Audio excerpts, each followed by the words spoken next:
Hey everyone, Screamer back with another video. Today, I'm going to be playing the new Season 7 Canto. What is this? Canto 9? Canto 9. In Limbus Company. The Unsevering. This shit is going to be so freaking good. Alright, let's start. Ambush in the dark.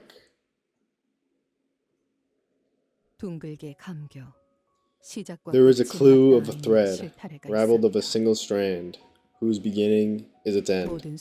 Moments become wefts and warps that crisscross into a weave, and the flow of time spools in a single spot. Go on, read it. Ryoshu? From the echo of your first cry to the whisper of your last breath. In the heart of every moment, my eyes catch a glimpse of you. No, that's not how you read those letters. So I think this is Ryoshu, and then this is her daughter or something. And she pronounced her Yoshihide, which is her real name, as Ryoshu. Yeah, that's how you say it. Ryoshu. It's prettier and easier. So I guess she calls herself Ryoshu now for Limbus Company. Dear lost child of mine, should the way back home elude you, follow the thread back to the very first knot that hurt the most. Where the quivering stops, that is where you will find me. Martin. Today's the day. Alyssa. Today's the day indeed, boss. Oh, boss, are you? Oh, it's Hohenheim. Oh, please don't ask me if I'm nervous. Only ordinary, unremarkable researchers with a particularly low level of confidence in their own material ever get nervous. Your unfinished query has reminded me of the last academic assembly. There was this fellow who simply could not stop their hands from shaking with the frequency of 5 oscillations every 3 seconds, even after taking an entire fistful of tranquility boluses. What a miserable sight that was. Oh, of course, perhaps the fear that the attendees may not possess the intelligence to comprehend even half of my presentation may source a reasonable level of anxiety, potent enough to make my legs tremble somewhat. But I've been quite relieved of that concern after you reviewed my materials. If both of you are able to understand it, then the audience should have no problem following the general narrative. At least you won't be dosing the audience chock full of your verbal sedative this time. On another note, have you any clue as to why our cooperation request for additional research is still pending approval? LCA R&D team has repeatedly denied our request. Apparently we're focused solely on our present research. A rather narrow-minded bunch, aren't they? Do we know specifically who denied our request? The assistant manager who simply could not stop their hands from shaking even after taking an entire fistful of tranquility boluses. It seems pretty obvious that they're still carrying the grudge from when you scoffed at them. Is that so? Well, they'll have no choice but to approve our request after this presentation. Our present research has already progressed beyond the point of satisfaction, after all. Of course, boss, of course. This won't do. Though the motivation behind my additional research request was to sate a personal curiosity. I have no doubts in my mind that it'll end up benefiting the company's bottom line. Martin, do you have our additional research proposal with you? Even the LCA will have no recourse but to approve it once they see the projected gains from its success. Ah, that. I left it back at the research hall. Didn't think we'd need it today. A successful outcome of that research should also be able to boost the efficiency of our electrical systems. I'm sure the need for more power is a mutual concern. We already have precious little to spare with how much energy our present research consumes. Yeah, we know. We even had to conduct our experiments in the freezing cold because we rerouted power from the heating system to save electricity. Well, I stayed toasty thanks to my ego gear, but still. Yeah, because she has the Ardor Blossom ego gear, I think. Anyways, I'll go grab the proposal. You two should focus on the presentation prep. The LCE Research Lab Sector. Oh. Clerical team, frightened researcher. Requesting support. This is the LCE department. Corridor YS4 requesting immediate support. The situation's a code. Apologies. I didn't wish to so unnecessarily cut him off. But as it seems he passed out, let me be the messenger instead, though I won't bother with fancy code speak. The situation here is entirely hopeless, was probably what he wished to say. Well, damn, that was kind of tough, even though he low-key just probably murdered a dozen people a few hours later. Are we back in Hongyuan? What is the music? A good deal of time had passed since we said our heartfelt farewells to Jie Shun. Yet we still remain stuck in Hongyuan. You sure we're setting off today? Reckon you got the date wrong? I'm pretty sure I didn't, but even Saud's late, and she was supposed to get Virgilius and Pilot. Right ahead lies the road that leads straight out of Hongyuan. Given Saud's memo telling us to drive out here with a truck, there should be no room for error this time. I sure hope that's the case. When we left Dagyuan earlier, the guards at the gate actually asked me what time we'd be coming back. They probably think we've taken a permanent residence here at H-Core. Not surprising. After saying goodbyes left and right, not to mention 2 farewell banquets, we're still sitting here on our butts without any sign of leaving. Exactly, by now Verge should have appeared out of nowhere with his usual "Time to move on to our next destination, Dante," like he always does. Then Karen would say, "Off we go, Mephi, vroom vroom." It's been forever since I heard her last. I don't think there was ever a time Virgilius was gone this long. The breach of contract may have led to extra workload for him, but even so, his prolonged absence remains unusual. All this just because he went out of his way to help us? Not necessarily. While it is true that the penalty incurred for breaching the contract yet remains, the LCC's operation in H-Core, which he was assisting with, was immediately concluded following Jiasuchun's inauguration as the family hierarch. I failed to think of any other reason apart from that. Virgilius and Karen would always be away whenever we traveled to new places, but yeah, never for this long. Maybe he's just doing whatever he usually does with spending time with Karen. Everyone turned to look at Faust. At this point, there was no information that can be shared regarding Virgilius' absence. Maybe we can ask Virgilius when he gets here?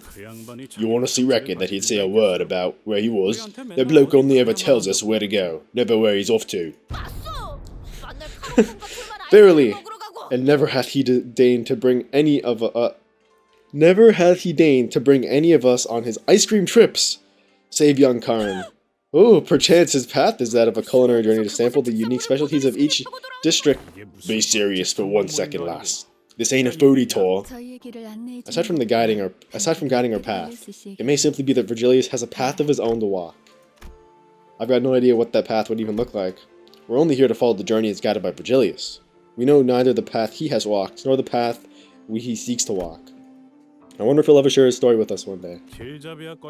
I suppose he's been his usual absentee self, but that doesn't explain why Saud ain't here, does it? We've been late plenty of times here, but it ain't like the last to keep us hanging.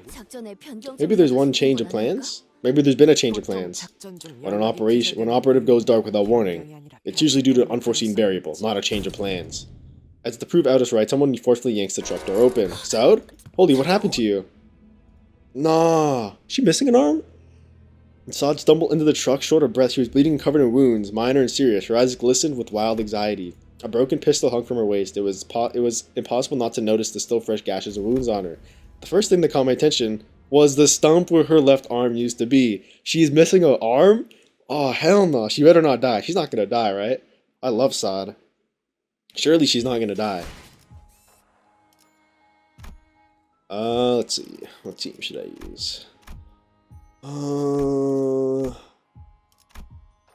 use my burn team. I like burn. Let's see.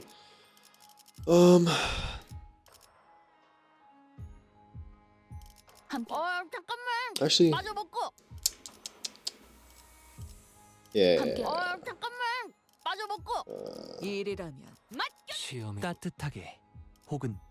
Alright.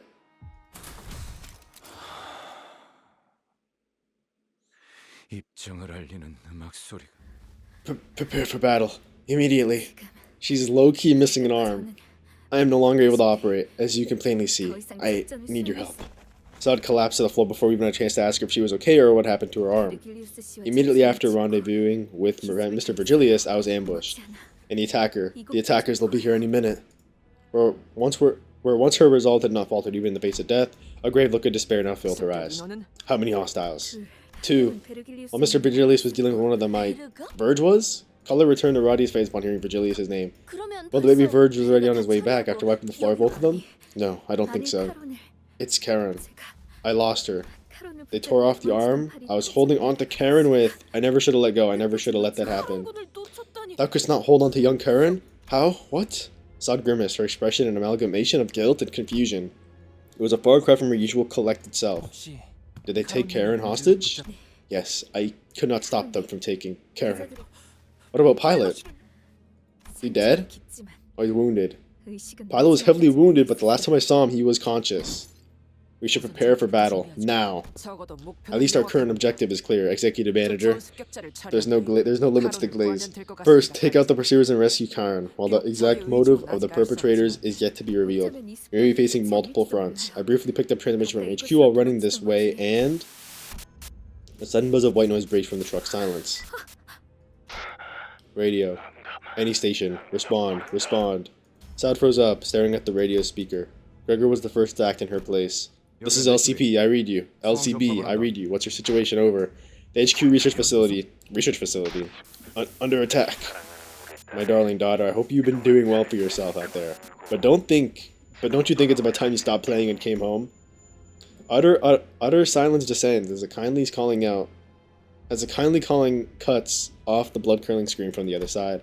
The voice that came through the radio was nothing short of affectionate, and it was easy to guess who the daughter was. The spiders have spun their web clock. Web? And it's woven so intricately that there's no way around it.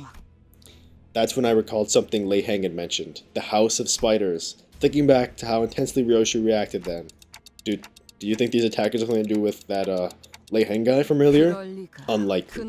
He was just one of my many passing tutors. Then who could have... It's the headquarters, for crying out loud. I don't know. The HQ, it's not the kind of place someone can just force their way into. Breaking into a place like that? It's completely unthinkable. What now? Usually I would use my intuition to choose the best course of action and lead the sinners during a mission. But who would have thought that the HQ, which was meant to brief us about that mission in the first place, would come under attack, especially while we're left without a guide? Puff. Fine. I didn't expect them to come find me themselves. Once the spiders have spun their web, they tend to wait for the prey to stumble into it, after all. The plume of a cigarette smoke lingered for a moment before scattering into the air. When I looked at Ryoshu's face, what I saw was an expression of strange euphoria. Ryoshu, is this all just some amusement diversion for you? Saud shot an incredulous look at Ryoshu, who was nonchalantly puffing the rest of her cigarette to ash. Sure is. The long-awaited moment has finally found me. Why wouldn't I be excited? That's just... but don't presume. My excitement for the coming pleasure will not interfere with my effectiveness. I've never once let enjoyment get in the way of taking the job seriously. Not ever, not now. You said the assailants will be here. Is the one who took the driver coming too? Karen. If anything happens to Miss Karen, I wouldn't be able to bring myself to face the red gaze. This isn't going anywhere. The spiders won't hurt the driver. She's just their bait to lure out the bigger prey. So stop panicking and set us up. It's unsightly. What? The back door of this truck. Can it connect us directly to the HQ research facility right this instant? Wait, it can, but to use the back door portal that leads straight to the HQ, I need to verify the security code. Written specifically to each coordinates, it's going to take some time. Gives us enough time to deal with your pursuer. As Saud navigates through the vehicle's machinery with her remaining arm. Yeah, she's doing it with one arm. Like, she's low-key like a badass, I'm not gonna lie. She's still going strong with only one arm. Saud is low-key a badass. The sinners all began to watch their surroundings, with weapons at the ready. So, are we sure it's a good idea for us to head to the HQ? I feel like we're walking ourselves into a trap here. What if we requested assistance from Dong Yuan instead? That can be a solution, yes. However, as this concerns our HQ, resolving this crisis with help from a wing, even one of whose leaders we are on good terms with, will require an enormous favor to be repaid. Your decision, Executive Manager? We'll head straight to the HQ research facility as soon as Saud opens the portal. It wasn't hard to intuit that Ryoshu's turn had arrived, given her evident excitement. If so, the back door leading to the HQ, which Ryoshu intends to use, should be the path we're meant to take this time. Better prepare yourselves. What awaits us, without a single shred of doubt, is hell. And there in its depths lies something that has always been waiting for me. Ox drums above us, walking the vehicle's roof. We have been found. Oi, then shouldn't we get out of the truck before it caves in over our heads?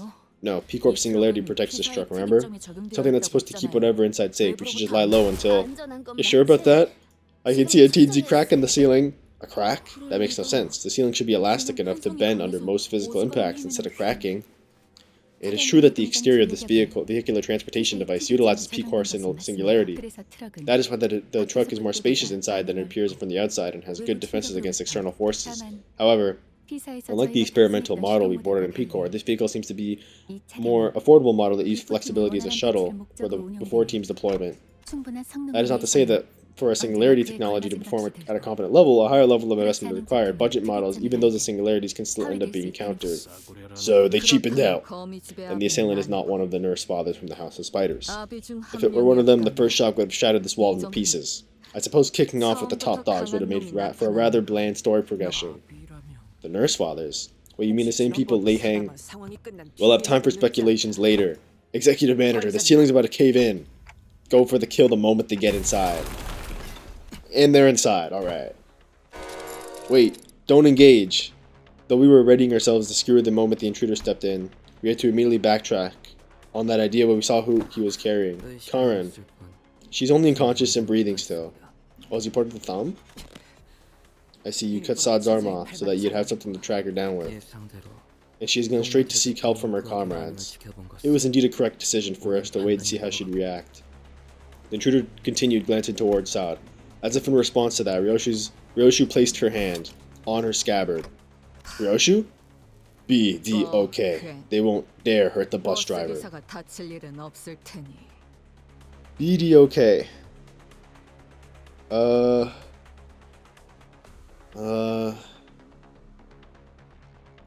So don't make a fuss, clock. What do you mean she's okay, Ryoshu? Oh, bus driver? Wait, hold on. Bus driver, okay? Is that your bus driver okay? What do you mean she's okay, Ryoshu? Ryoshu ignored Sinclair and rushed towards the intruder, her scabbard cleaving through the air. Parried that, didn't you? Did you? Have you no regard for the hostage's life? You don't dare let her die unless you're planning to incur the Red Guide's wrath. Like Ryoshu said, the intruder was only defending himself against your strikes without harming Karin. Just as other sinners were stepping up to join the assault, I had intended to face you one at a time, as the propriety of honorable combat dictates, but unfortunately, since I can't let you take her back until my master arrives. The intruder gestured with his hand, and strange, bizarre things dropped to the ceilings with a thump. I must resort to using some borrowed weapons. Are those distortions or monsters of some kind? No, I think they're people. His master. Pachilis is supposed to be handling whoever that is, yeah? The color most illustrious must be deterred from wielding his full might on account of young Karin's capture. Let me rescue Karin and book it to the HQ, or wherever, then let the guide go all out. Yeah, that seems to be the best shot we have at this moment. So let's be careful and prioritize Karin's safety above all else. Magic bullet fire. Of course she got tails. Wonder who she hit. Oh, finally. God damn. He sees the back door side of the truck. Even if the portal's open, we can't. Doesn't change what needs to be done. We take care of him, get the bus early, and head off to HQ. For fuck's sake, we can't even fight full out. Despite Ryoshu's assurance, the sinners did not share her confidence that no harm would come to Karin. So they were confined to fending off the animated corpses, unable to fight aggressively. Ryoshu was the only one unfazed, enough to raise her sword against the assailant in this cramped battlefield.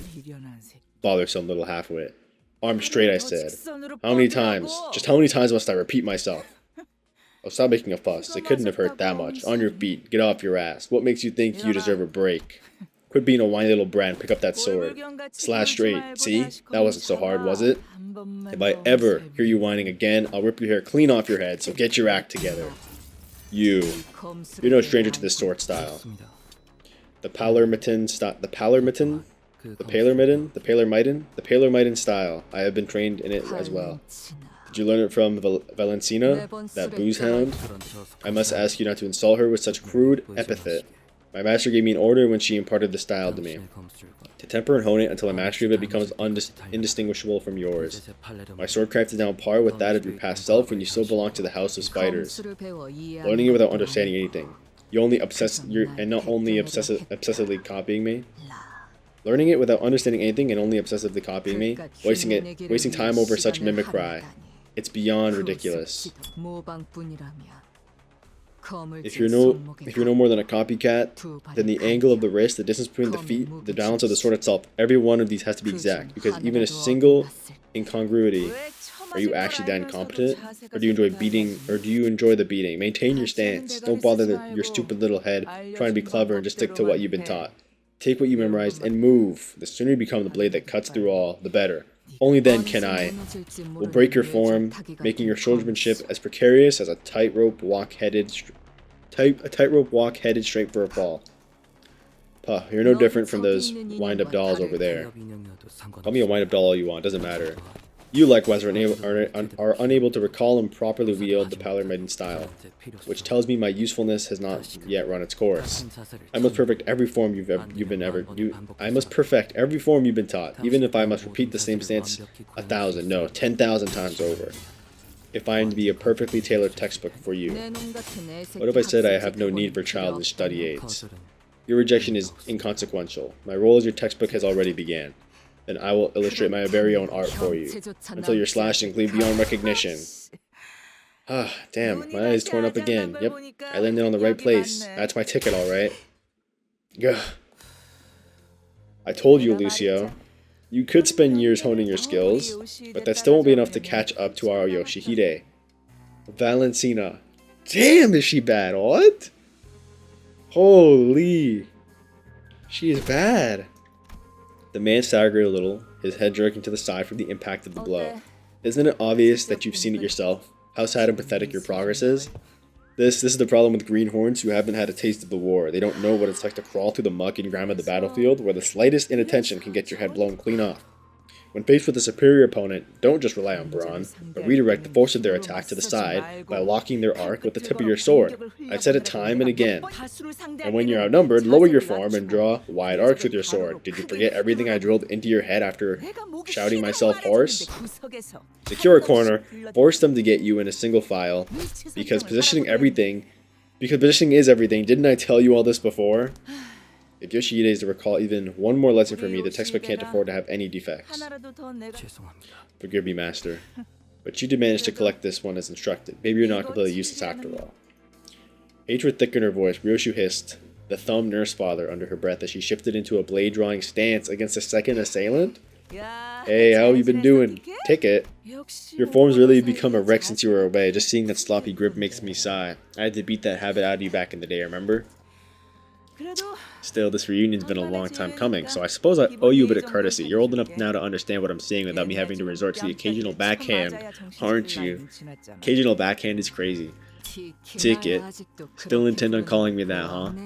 Clearly, you're just a sad sack of shit stuck wallowing in a sinkhole of your own making.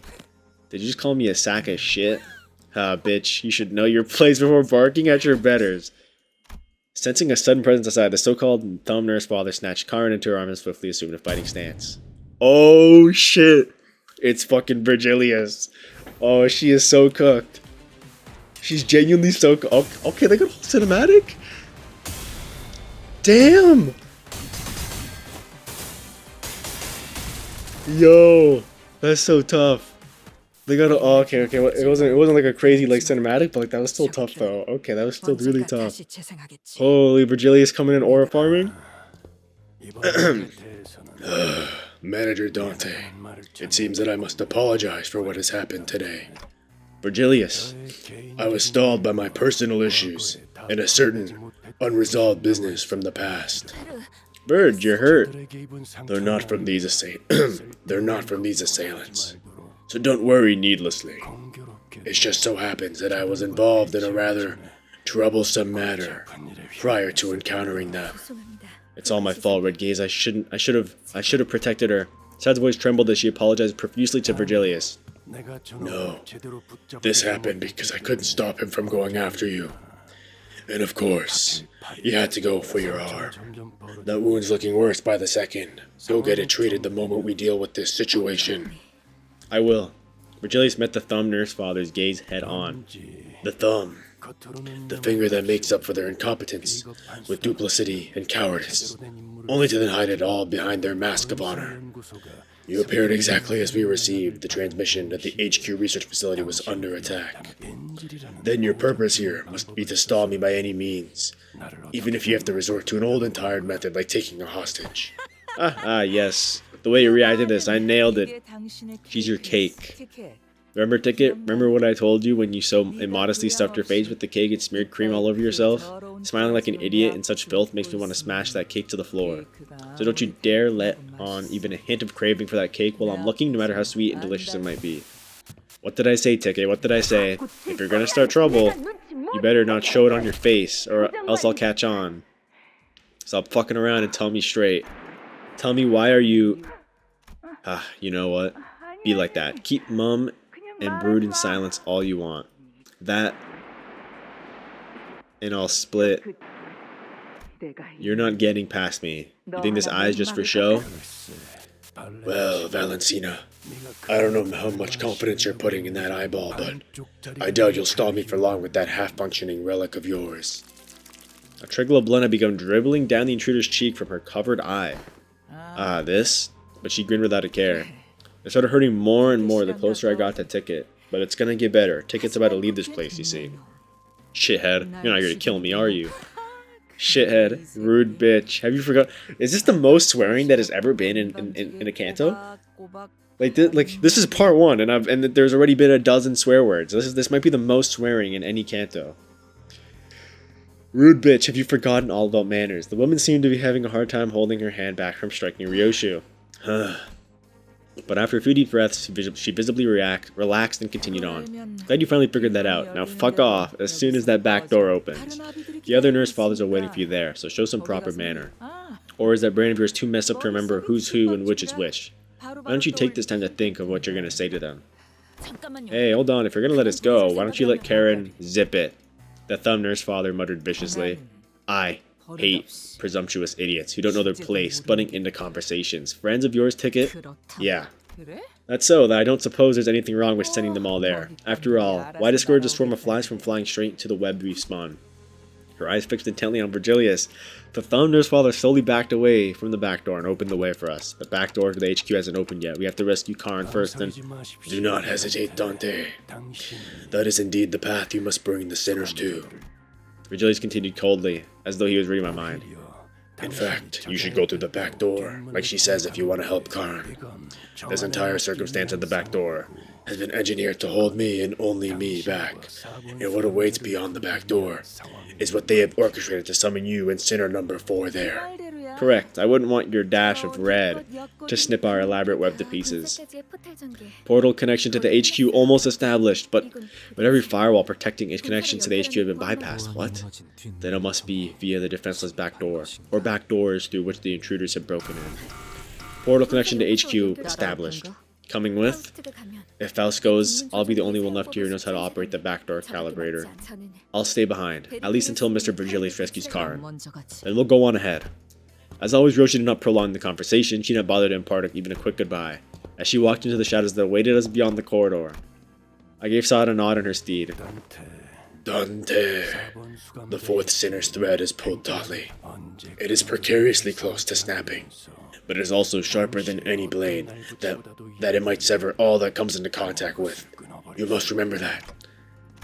What kind of thread is Virgilius talking about? Snapping? Severing? I wasn't yet sure what exactly he was referring to, but it won't be severed, not when the chains bind us together. I replied, yeah, that's kind of tough, absent-mindedly rubbing the area where the chains that connected me to the sinners had burst out of. Let us proceed, Dante. With Virgilius was hanging heavily over us, we made our way into the back door connected to the HQ research facility. Okay.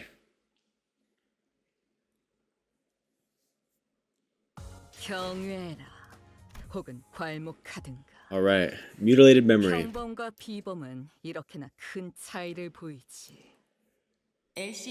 Arriving at the LCE department. Oi, what in the... The sight that greeted us was nothing like what we remembered from our last visit for the regular checkup. We're too late. I thought HQ's reinforcements would be holding the line, or at the very least, that I'd walk into a battle. Yet, there was nobody left standing, much less making a run for it. All we could see were bodies slumped along the floor, filling the corridor in motionless silence. This is just awful. I never thought the ship would go down this badly. Faust, have you got any idea? The Eagle gears they wear were researched and extracted with combat purposes in mind. The LCE tends to encounter more combat tryouts and experiments compared to other research-focused departments. The vast majority of its employees are required to have complete basic training pertaining to the aforementioned. As for the ego equipment, although the current research and extraction process may be sophisticated enough to see some considerable results in combat, it would seem that they were ill-equipped to handle a pre-planned ambush such as this.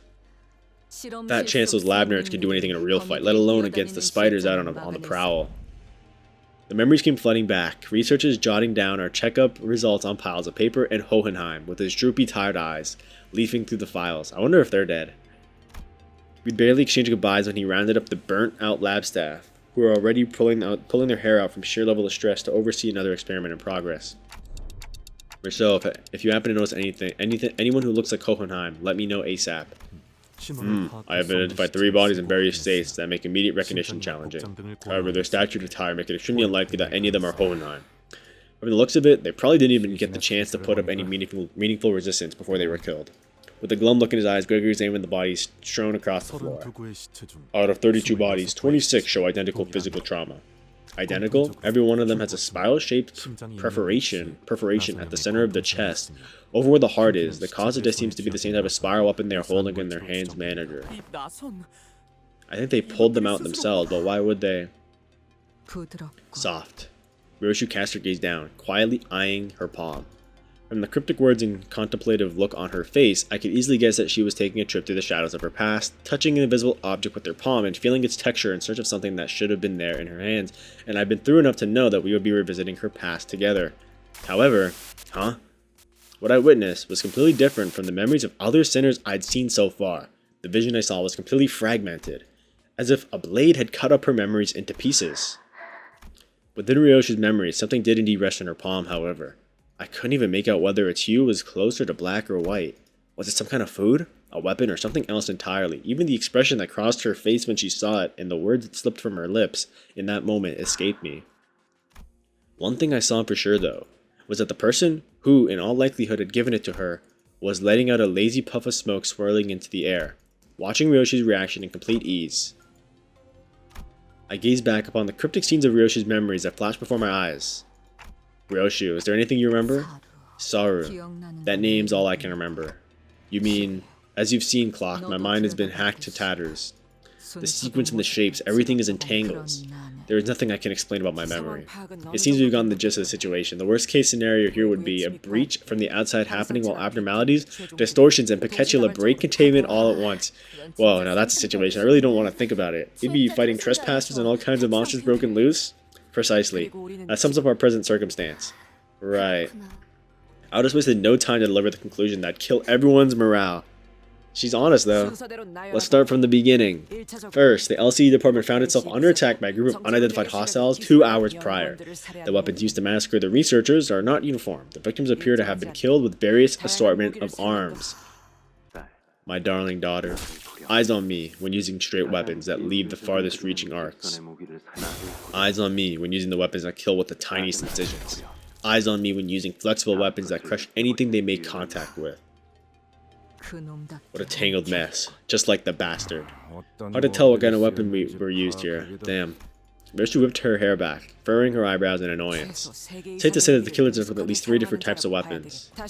Moving on, this was a surprise attack carried out without any delay whatsoever, and the LC had no time to even plan a counterattack. It was, for lack of a better word, a massacre.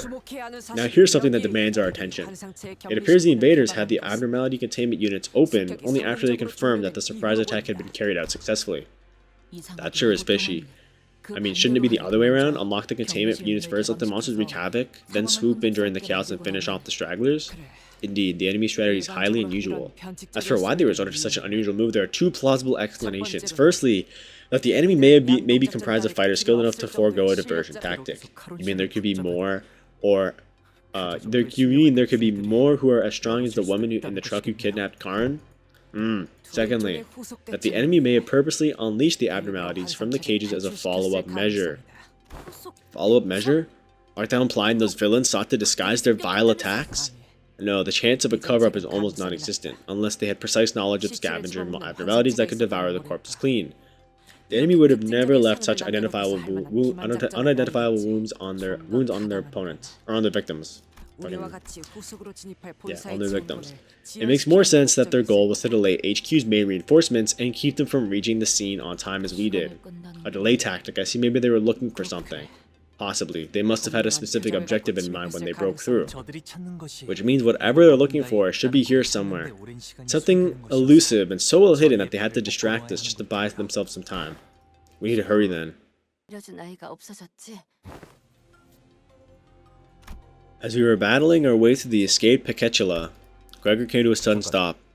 Wait, do you fellas hear something? Sounds like breathing. It's faint. I hear it. In this general direction. Marceau stared at the giant containment chamber door where it lay on the ground, smashed and knocked loose. How likely is it that it might be a Peketulum or an enemy combatant? Unlikely. The breathing is unstable and shallow, like that of a wounded human. Hey, Otis, it'd only be right that we try to save them if there's even a smallest chance that they're a survivor, right? I suppose that could leave a not-so-negative impression of us on the HQ. We knelt around the fallen door, slipped our fingers under the debris and lifted it. The door rose with a loud metallic creak. Oh, it's Alyssa. Okay. She got stabbed in the chest. Underneath the door was a woman, her breathing shallow. Hey, she was one of Hohan's researchers who guided us through the regular checkups. Alyssa. I'm Alyssa. Yeah, I didn't think you'd remember my name. Alyssa slowly shared her name, her voice strained as if she was squeezing the air out of her lungs. She was covering her chest with her hands, overcome with pain. Okay, Miss Alyssa, how are you? Every breath hurts so much. I couldn't call out for help. Reminds me of what Boss used to say. We're not the main characters of the story, so upon the proverbial coin flip, we can only wait to see if it'll land heads or tails. Is that like some what's it called? Is that like the I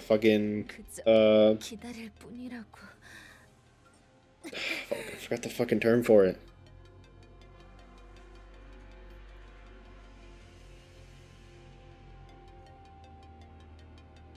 Breaking the third wall, that's what it is. She like breaking the third wall with that line. Alyssa let out a brief, dejected chuckle before wincing with pain. Lady, it seems to me you're in plenty of pain. Lady, it seems to me you're in plenty of pain. There's hardly time to be joking about. Hold on, this stake. Alyssa's hand was grasped around the same spiral-shaped rod that the bodies in the hallway were holding. What happened here? The alarm system. The alarm didn't go off. Even the smallest incidents or issues triggered the alarm to go off in our department. Boss Hohenheim was adamant about installing that system, said that he didn't want to repeat the fall of Lobotomy Corporation. A pained grimace crept into Alyssa's expression as she tried to calmly continue her explanation. It wasn't just from what was staked through her chest. The alarm system didn't go off, not even when the employees realized the facility was under attack. No, it's not. It's supposed to behave that way. It wasn't. We waited quietly as Alyssa caught her breath. The light suddenly died. We thought it was the experiment we were conducting. Boss groused from time to time about how much energy it eats. Damn, I should have noticed that something was off. Alyssa blamed herself to no avail, her voice growing faint. So I thought it was a temporary power outage. No one thought much of it because it didn't trigger the alarm system. Yeah, it's understandable. I was heading to the research hall to retrieve something, and that's when I heard the sound of dress shoes click clack echoing through the dark hallway. Not too slow, not too fast. A relaxed but disciplined gait. No one in our department walks like that. We're always so busy that we always walk in a slight jog. Then a terrible dying scream followed before the massacre began, like a hellish nightmare that just wouldn't end. No one knew what was going on. Help! Who's there? All I knew was that I had to run, and something whistled through the wind and felt something hot across my chest. I looked down and saw this thing had pierced me.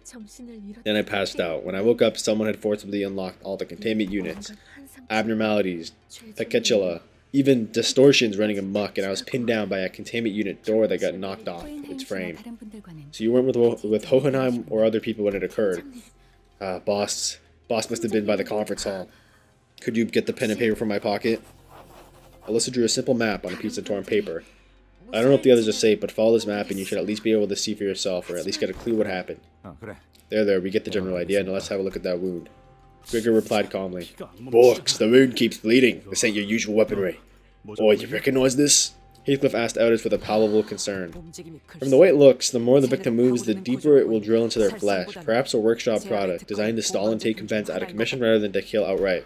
If the assailants had the wherewithal to use weapons like this, then they could have very easily killed the victims then and there too. Was the purpose to stall them, or is it some sick fascination?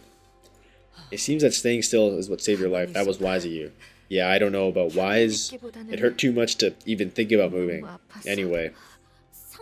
Perhaps aught that closes a wound or rapidly heals it be the remedy, were we were to extract the vile weapon. Yeah, you're not gonna walk around with that thing in your chest forever. Let's pull it out, get that wound treated, and it's no use. Ryoshi spat out a reply. It's no use? Is it the kind of advice that physically can't be removed?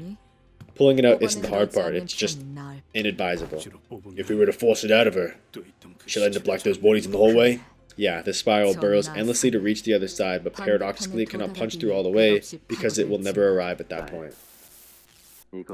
This is called a spiral. Once it is lodged inside the body, even the slightest movement will make it burrow deeper into the flesh, forcing the victim to remain perfectly still. It may not sting any worse than a prick of the thorn at first, but the more you try to yank it free, the further it drills into the body, but no matter how much it keeps stinging, it will never make it to the other side. The closer it gets, the slower it becomes. It can never meet its endpoint. You know how to unlock it, yes? I'll give you the once you return with the job done. If you try to pull it out without the, it will tear out everything it tangled itself with as it bore through. So stay put exactly as you are if you want to live. All I could see were those fragments of her memories, its remnants. If you try to pull it out without the, matching, once again, I recall Ryoshi says memory with a distinct feeling of drawing something up to the surface.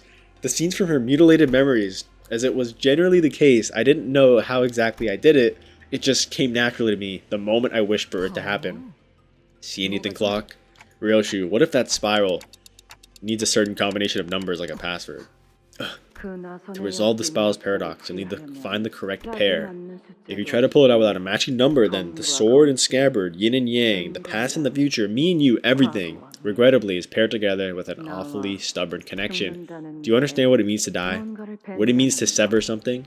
For a brief moment, an odd expression appeared on Ryoshi's face. White hair. Do speak. The spiral can be disabled. It must have something to do with numbers, like the clock said. But I don't exactly remember what it needs. Know anything about spiral-shaped weapons called the tortoise spiral? It seems you've come to only understand, if only marginally, how Faust is to be used. I have visually observed the device, and Ryoshi has provided a certain keyword to narrow the results. Faust can now know.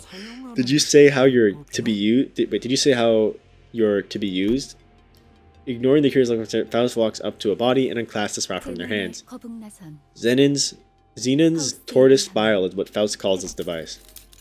Faust pulled the bottom part of the spiral, opening its hatch. It is a lock.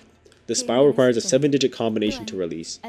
The spiral's infinitely burrowing nature, despite its inability to ever penetrate the heart, explains why Miss Alyssa's bleeding will not stop. If it is locked, can't we use a fairy to open it? Fairy? She speaks of the F-core singularity. If the spiral is locked, as you say, then would not a technology unlock anything make for a perfect countermeasure? Theoretically, a fairy should be able to indeed unlock it. However, what must first be considered is the value of the technology applied to the spiral weaponry. Only an expensive fairy would guarantee a successful outcome, which would be hard to come by at this immediate moment. Roshu and the rest of us stared at the spiral lock with a degree of trepidation. We weren't going to be able to brute force a 7-digit lock. This probably won't work, but can't we just start from 0 and go from there? Heathcliff, that's going to take probably fucking like a billion years. As it is the case with most locks, a number of incorrect attempts would... Point taken. It's death in it. True, yeah, they might have some sort of mechanism to just kill the person anyways. Don't leave me alone, I'm scared. That's honestly what I'd like to ask, but there might be survivors by the lab. You know, our boss, he won't go down so easily. Just go help them instead. But if we were to leave you like this, well, this isn't the worst way to go. This way, at least. I won't be going in some trivia book of the stupid deaths like 100 dumbest researcher deaths. Perhaps working under Hohenheim influenced her to put a mask on aloofness. Perhaps working under Hohenheim has influenced her to put on a mask of aloofness even in situations like these. But it was clearly taking considerable effort on her part to maintain it. Were we in any other situation, I would have asked what those 100 dumb ways to die were to alleviate the tension, but I held my breath and embraced the painful silence. We shall return to thy side, young Alyssa. What? I give thee my word, so hide as best as thou canst when enemies approach. Thou mustn't yield now, I beseech thee. You'd better listen to the lass. She ain't one for empty platitudes. Yeah, okay, I won't give up, thank you. C485, Ryoshi quietly muttered to herself. Clock. Ever play a game of escape room? What? This is very much like a game of escape room. To find the solution, you begin by gathering the clues. A game, huh? You want to save that researcher, don't you? Then you need the serial number on that spiral. Every step we took away from Alyssa as she suffered a slow death was painful. I wasn't even sure we could save her life. Shadows beset the path ahead. Ishmael, who had been following the route Alyssa had mapped out, stopped in her tracks. Ishmael? What's the matter? Something about this seems off. I don't suppose Ishi would ever read a map wrong. What's the matter? We're heading the right way, but the thing is, this just seems too easy. What's wrong with that? Think back to the path we took to get here. Every route was crammed with all kinds of obstacles that discouraged us from taking a detour. The corridor to the left, leading to the welfare department, was closed off, and the one to the right, leading to the facility management room, was blocked with debris. It is that they're corralling us down this route. I can't shake off the feeling that we're chasing after bait hooked on a fishing line. Well, I can't say we've much of an alternative, eh? A bit dodgy, yeah, but nothing we can do about it. It would be wise to stand wary. Hang on, Fao. Fao. Check this out. These are the traces of an escaped abnormality. Also known as the Fey Lantern, we've encountered this abnormality more than once in Mirror Dungeons. Oh, that tree thing. This one's the original. I don't think Fey Lantern is the only abnormality that's broken free. Let's take them down and reduce them back to eggs. If they prey on any survivors who stumble in here, that'll be a real trouble. I think it's this way. This is the only area with lights on. It says broadcast sector. Can someone tell me, coming here was the right decision? All the other routes were blocked off, save for the one leading to this sector. Looks like we'd have ended up here, one way or the other. It's hard to see anything when it's this dark. If most of the power is down, the door shouldn't be locked. Stop. Take another step closer, and you'll be forcing our hand. A familiar voice boomed from a loudspeaker, delivering a sharp warning. The entire area is laden with security landmines. Even if you somehow manage to get past the minefield, you'll have to face the rest of us. I'm warning you, every one of us in here is combat ready. But if you think you're stronger than us, we have a self-destruct devices, bombs filled with super mini sawteeth shrapnel. It's not, the way she's kind of slowing down makes it sound like she's bullshitting. Hold on a sec, what's this supposed to say? The heck? I thought my handwriting was bad. Oh, here. Throwing this bomb will result in an explosion that covers a 100-meter radius zone from the detonation point. That's a taboo violation. At least try to come up with something convincing. Yeah, it's just bullshit. It's just bullshit. Anyways, turn around and walk away right now, or we're gonna bury all of you with us under this facility. We can hear everything, you know? It is highly probable that the bomb is a bluff. Any bomb that falls under the category of explosives must be planted on an object or surface, per the rules set by the head. And that boast of the blast beggars belief. Such a wide radius, is sure to break a boundary of bands and bounds. Sure, but I wasn't bluffing about the landmines. Take one more step forward, and bolts of overcharged electricity will make barbecue out of you. As the voice behind the microphone began to grow increasingly irritated, it also became even more familiar. I was pretty sure I had heard it somewhere before. According to Alyssa, Hohenheim should be around here somewhere. Wait, did you say Alyssa? That voice, it seems we are not mistaken.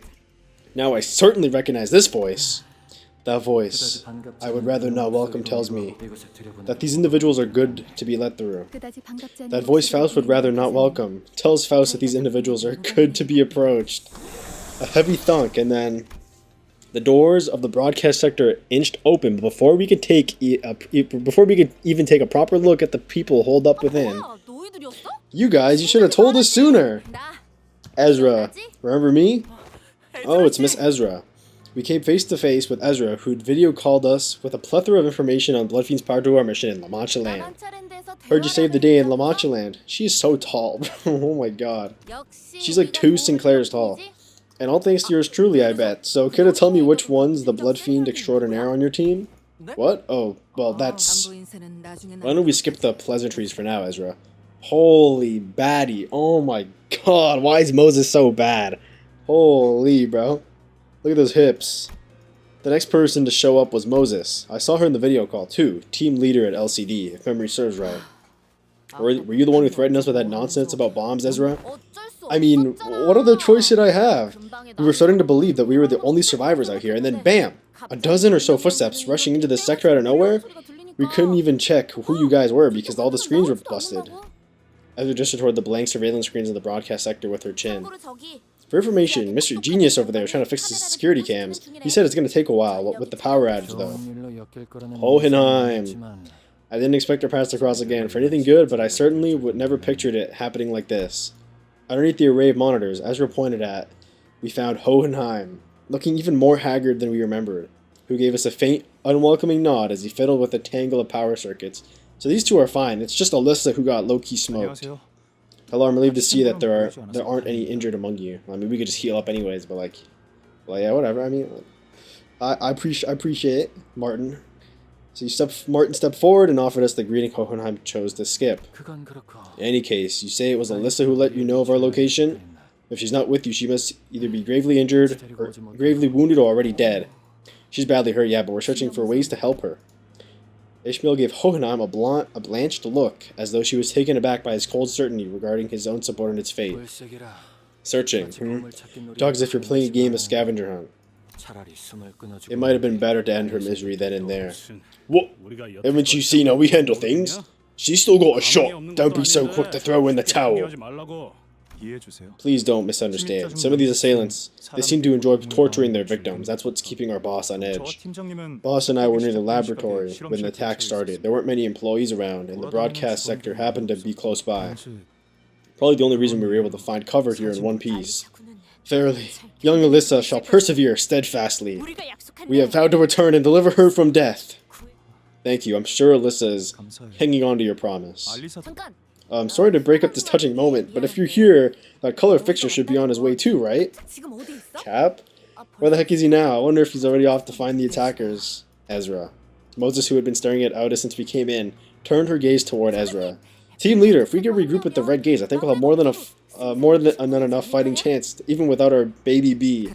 Yes, but it would seem that the Red Gaze is not here with them. Just the look on their faces is enough to confirm that. What? What the heck are you peeps doing here without him? Ezra's face immediately soured the moment she realized that Virgilius wasn't with us. Her voice crashed over us like that of a host shrieking uninvited guests barging into her home. It's not like we came here on our own because we wanted to. Guide buds held up by an assailant. Roshu says she's called the Thumb Nurse Father from the House of Spiders, and probably a tough adversary too, just like those who are assaulting the facility. Her combat prowess is not to be underestimated. How is she compared to Eurylos of the Argos unit? Around the same level, I would say. If you know those names, that means Moses didn't grace Aldous with a reply. Instead, she closed her eyes, seemingly lost in a brief reverie, and soon returned to the subject at hand, as if she were done sorting out her thoughts. Charon, is she taken hostage? Huh? How'd you know that? You mentioned the attacker in the singular, perhaps just a slip of the tongue, but I suspect it was a single enemy, if not a small number. Furthermore, despite coming here without the bus driver, none of you seem particularly convinced that the Red Gaze would be able to quickly dispatch the assailant and join you. Give it to our team leader, just one look is enough for her to figure it all out. Anywho, did you happen to encounter anyone on your way here? Just some Pekachilla and mannequins. Wait a minute. Why don't we get to ask the questions? Ishmael barely managed to wrest control of the conversation amid the barrage of questions. You're both from the LCD. What are you doing here in the HQ where the LC is? Well, about that. The LC was supposed to make an important progress report today. Apparently it's a really important presentation too. We've been receiving bazillions of reminders about how it's a mandatory attendance event and everything. It's a mandatory attendance event and everything. Right, team leader? Feels like everyone's overlooking just how really busy our department is. Sorry to bore your wording, but it is really important presentation. Yeah, for you maybe, but my department is also really... Hang on, I don't think that's the crux of the matter right now. The presentation doesn't happen. As such, we were unable to assess its importance at the moment. Whatever is the case, the event was what required us LCD members to be present here at the LC department. And there's one more thing. Allow me to introduce the newest addition to the LCD. Our team has grown in size. Take that! I was told you'd met before. A familiar silhouette stepped forward from the opposite side, someone we did not expect to encounter here. Oh, Aingdu, I regret that we must always meet in the midst of plight such as this. I trust you have been well. Interesting. Miss Aingdu, it's been too long. Is Mr. Bamboo-Headed Kim still in recovery? My mentor's flesh has long since healed, but it will take some time until his mind regains its former tranquility. However long the wait, endure it I must. I have faith that he will recover in due time. Until then, in silence shall I atone for the transgression that I have committed. Aindu appeared to be referring to how she ran bamboo-headed Kim through with her sword under the monolith's distorting influence. I'm glad you seem to be adjusting well to the life at LCD. Sinclair caught the shadow flickering across Aindu's face and swiftly stepped to lighten the mood. I would say I was taken in, but I am deeply grateful regardless. My mentor and I have nowhere left to call home. Someday, we will return to S-Corps together. Looks like you're trying your best to fit in too. It's always hard to get settled in no matter where you start from. Yeah, especially when you're an outcast. Yeah. Anyways, now that we've all grown acquainted with one another, let us move on to the issue at hand. Okay. So now we met up with Moses and we met up with Ezra. Okay. And so we know Hohenheim and Martin are all good. So it's only Alyssa who got kind of cooked. The first order of business is intelligence sharing and deductive reasoning based on the available information. My team and I were attacked in the hallway connected to the conference hall. I don't know what any of this is, but big danger here, apparently. That guy was, I'll be sure with you guys, super duper strong. I would have stood my ground if only Hornet, that dumbass, were here. By Hornet, you are referring to the junior rover team, but he's really strong. He's so strong that, I've got it. There was this time when I, what was it again? Some kind of pastry, I think. Anywho, I got me some bread to snack on later, and in that split second my back was turned, Hornet, that asshole, swiped it right off of my plate. I got so pissed off that I punched him right in his solar plexus to get him to cough it up, and then he just went oof and swallowed my bread anyway. Like, does that make any sense to you guys? Holy, bro. Yaps a lot over here. I guess that makes him strong. Yeah, sure, whatever. I mean, okay. Although Ezra's anecdote wasn't very illuminating, none of us bothered to ask for further clarification, as it seemed that was the only way to get an objective measure on the Hornet's strength, was to let her punch us in the solar plexus as well. Yeah, I don't really want to be punched in the solar plexus. Reminds me of Ricardo's goons. What's this Hornet up to now? Ishmael peeked around as though she was expecting him to pop out from a hiding spot in the broadcast sector. You're gonna lose your mind when you hear this. Listen up. Not yet, Ezra. Up to a secret. It's classified stuff. Ezra trailed off awkwardly. I tend to analyze my enemies with observation and deduction. I try to identify their unique colors, the kinds of weapon they use, their methodologies, whether they enjoy the slaughter or avoid it, their attitudes toward battle, all of it. Once I have that, I can get an idea of when to begin my counterattack, or what kind of weakness of theirs I can exploit. And that's how I've usually opened my path forward. But Moses inhaled sharply as though she missed her smoking pipe, which was nowhere to be seen at this moment, was chaotic. I could not identify a single pattern in his behavior. He is an empty shell. His act of killing lacks any emotional touch, and that is why you couldn't get a read on him. On the other hand, you appear so clearly to me. You seem so anxious to cut something down, is that correct? You are broken, shattered, but every shard is keen and transparent, like a hail of small blades. A glass-like sword of many edges so fragile with its futile wish to sever away what cannot be severed. What is it that you grasp so tightly in that scarred hand of yours? Little shit, what are you peeking into? Hey, don't talk to our team leader like... Just as Ezra was about to give her a stern warning, Owenheim stepped in and changed the subject. To add to that, Martin here and I were in front of the laboratory when it occurred. At first, it began with the sound of rushing wind, something large and heavy, cleaving through the air, the kind of sound one should never come to expect from a department like ours, so full of delicate machinery and containment units. It happened right before my eyes. Something snapped the employee who was walking only a step ahead of me in half. And the first thing that came to mind was, did an abnormality breach containment? But if such were the case, the alarm should have gone off. So far this tracks with what Miss Alyssa told us. She said there weren't any warnings at all before the attack. Once I got a better look at what it was, I realized it was neither abnormality, peculum, nor a distortion. It was a massive scabbard. When I looked toward where the scabbard came from, there stood a man who presumably threw the weapon, reading a book like he was out on a stroll. And the book was... Matthias. Matthias? The Book of Vengeance? Oh, hell no! Matthias. Matthias? Roshu kind of said it Matthias, so I'm going to say Matthias. First the thumb and now the middle. I stared at him, still processing what had just happened, when Boss grabbed my arm and started running. I couldn't look back. I heard screaming from dozens of people, but he seemed to be fond of recounting unnecessary details. Only after arriving here at the broadcast sector did I remember that Alyssa was still out there. When one's life is at a risk, the brain instinctively reduces the processing of information to the bare minimum required for survival. It is only natural. But I was the last person who handled that research proposal, boss. Alyssa should have been at the conference hall too, with us. Hey, listen, if you want to look back and nitpick at literally every little thing you did in the past, we're going to be here forever. I know it might sound like a bit of an empty platitude, but focus on what we can do right now, what we're going to do forward, okay? You'll have time for regrets later. I suppose so.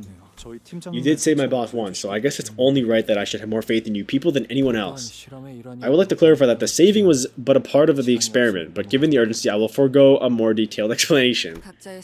Looks like we're all caught up then? Good. Now let's share what we know. Moses began laying out the situation with the expertise befitting a leader of the LCD. Today, intruders attacked the LCD department, situated in the basement of the HQ.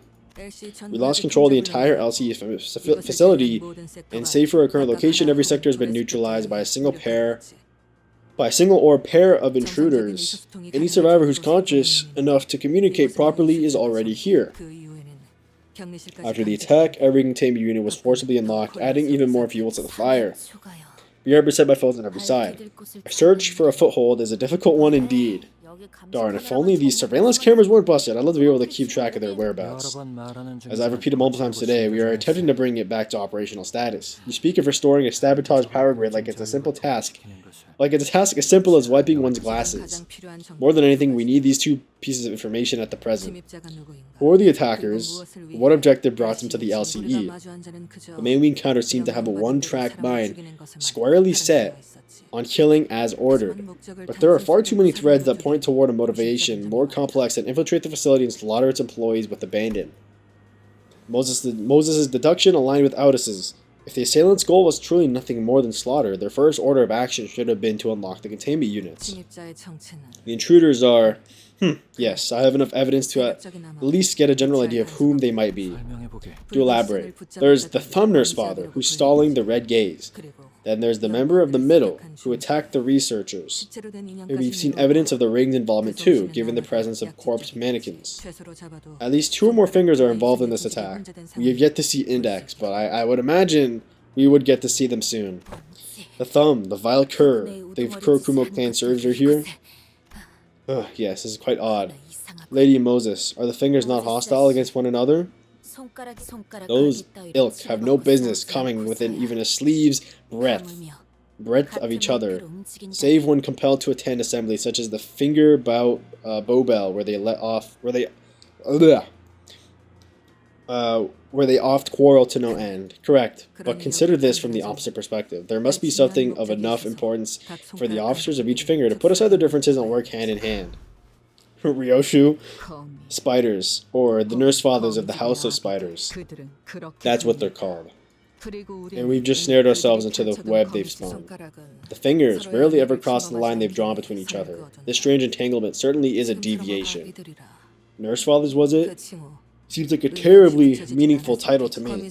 Then it can be presumed that the House of Spiders is a place to raise something, or someone. To have such high-ranking officers of each finger gather at one place to nurture someone. One might think that it hardly makes any sense, and indeed it doesn't. But what if their purpose itself is just outrageous? That would paradoxically explain how they've come together. Ryoshu, is it? You seem to be inextricably tied to that place. IKWYW. She just said, I know what you want. No need, I can understand her abbreviations. But I can't tell you what I know because it's all broken. The place, the memories attached to it, I can see how they've shattered. You don't have to recall everything. All you need to know is what that outrageous purpose is. What is it? Me. To forge me into a blade that cuts through all. But I left that place behind. Ryoshu, can you tell us anything more? Shame, but that's all I have, Clock. I don't remember much more than that. Even if I did, it's not an easy thing to speak of. Ryoshu let out a protracted sigh just as Moses did earlier. The long exhalation of someone who clearly craved a puff of smoke and betrayed the aloofness she projected. Come to think of it, Ryoshu hasn't been smoking at all since we got here. Maybe Or maybe since the truck. Clock. Like she said, and like what you've seen, my mind is a mess. I have questions of my own, but the answers elude me. But maybe the pieces can be put together using your hints. Like the one you gave me earlier. So we have to solve this together. This puzzle. Or this game of escape room. Ryoshu muttered placidly. If it is you the House of Spiders wants, then I must ask you to entertain this question. Why did they bother attacking the HQ? Oh? As Moses began her explanation, Ryoshu looked in her direction with mild amusement. When you said you left the House of Spiders, I presume you meant you escaped it. Members of different fingers are hardly the kind of people to fraternize on a good day. But this alliance of sorts they call the House of Spiders has persisted even after your departure. At a glance, it may only appear that they were simply waiting for your return. But given their behaviors today, they don't strike me as a particularly patient group as a whole. In other words, I find it suspicious that they decided to act now. If they were desperate, they would have made a move long ago. This leads me to believe they were waiting for the right time.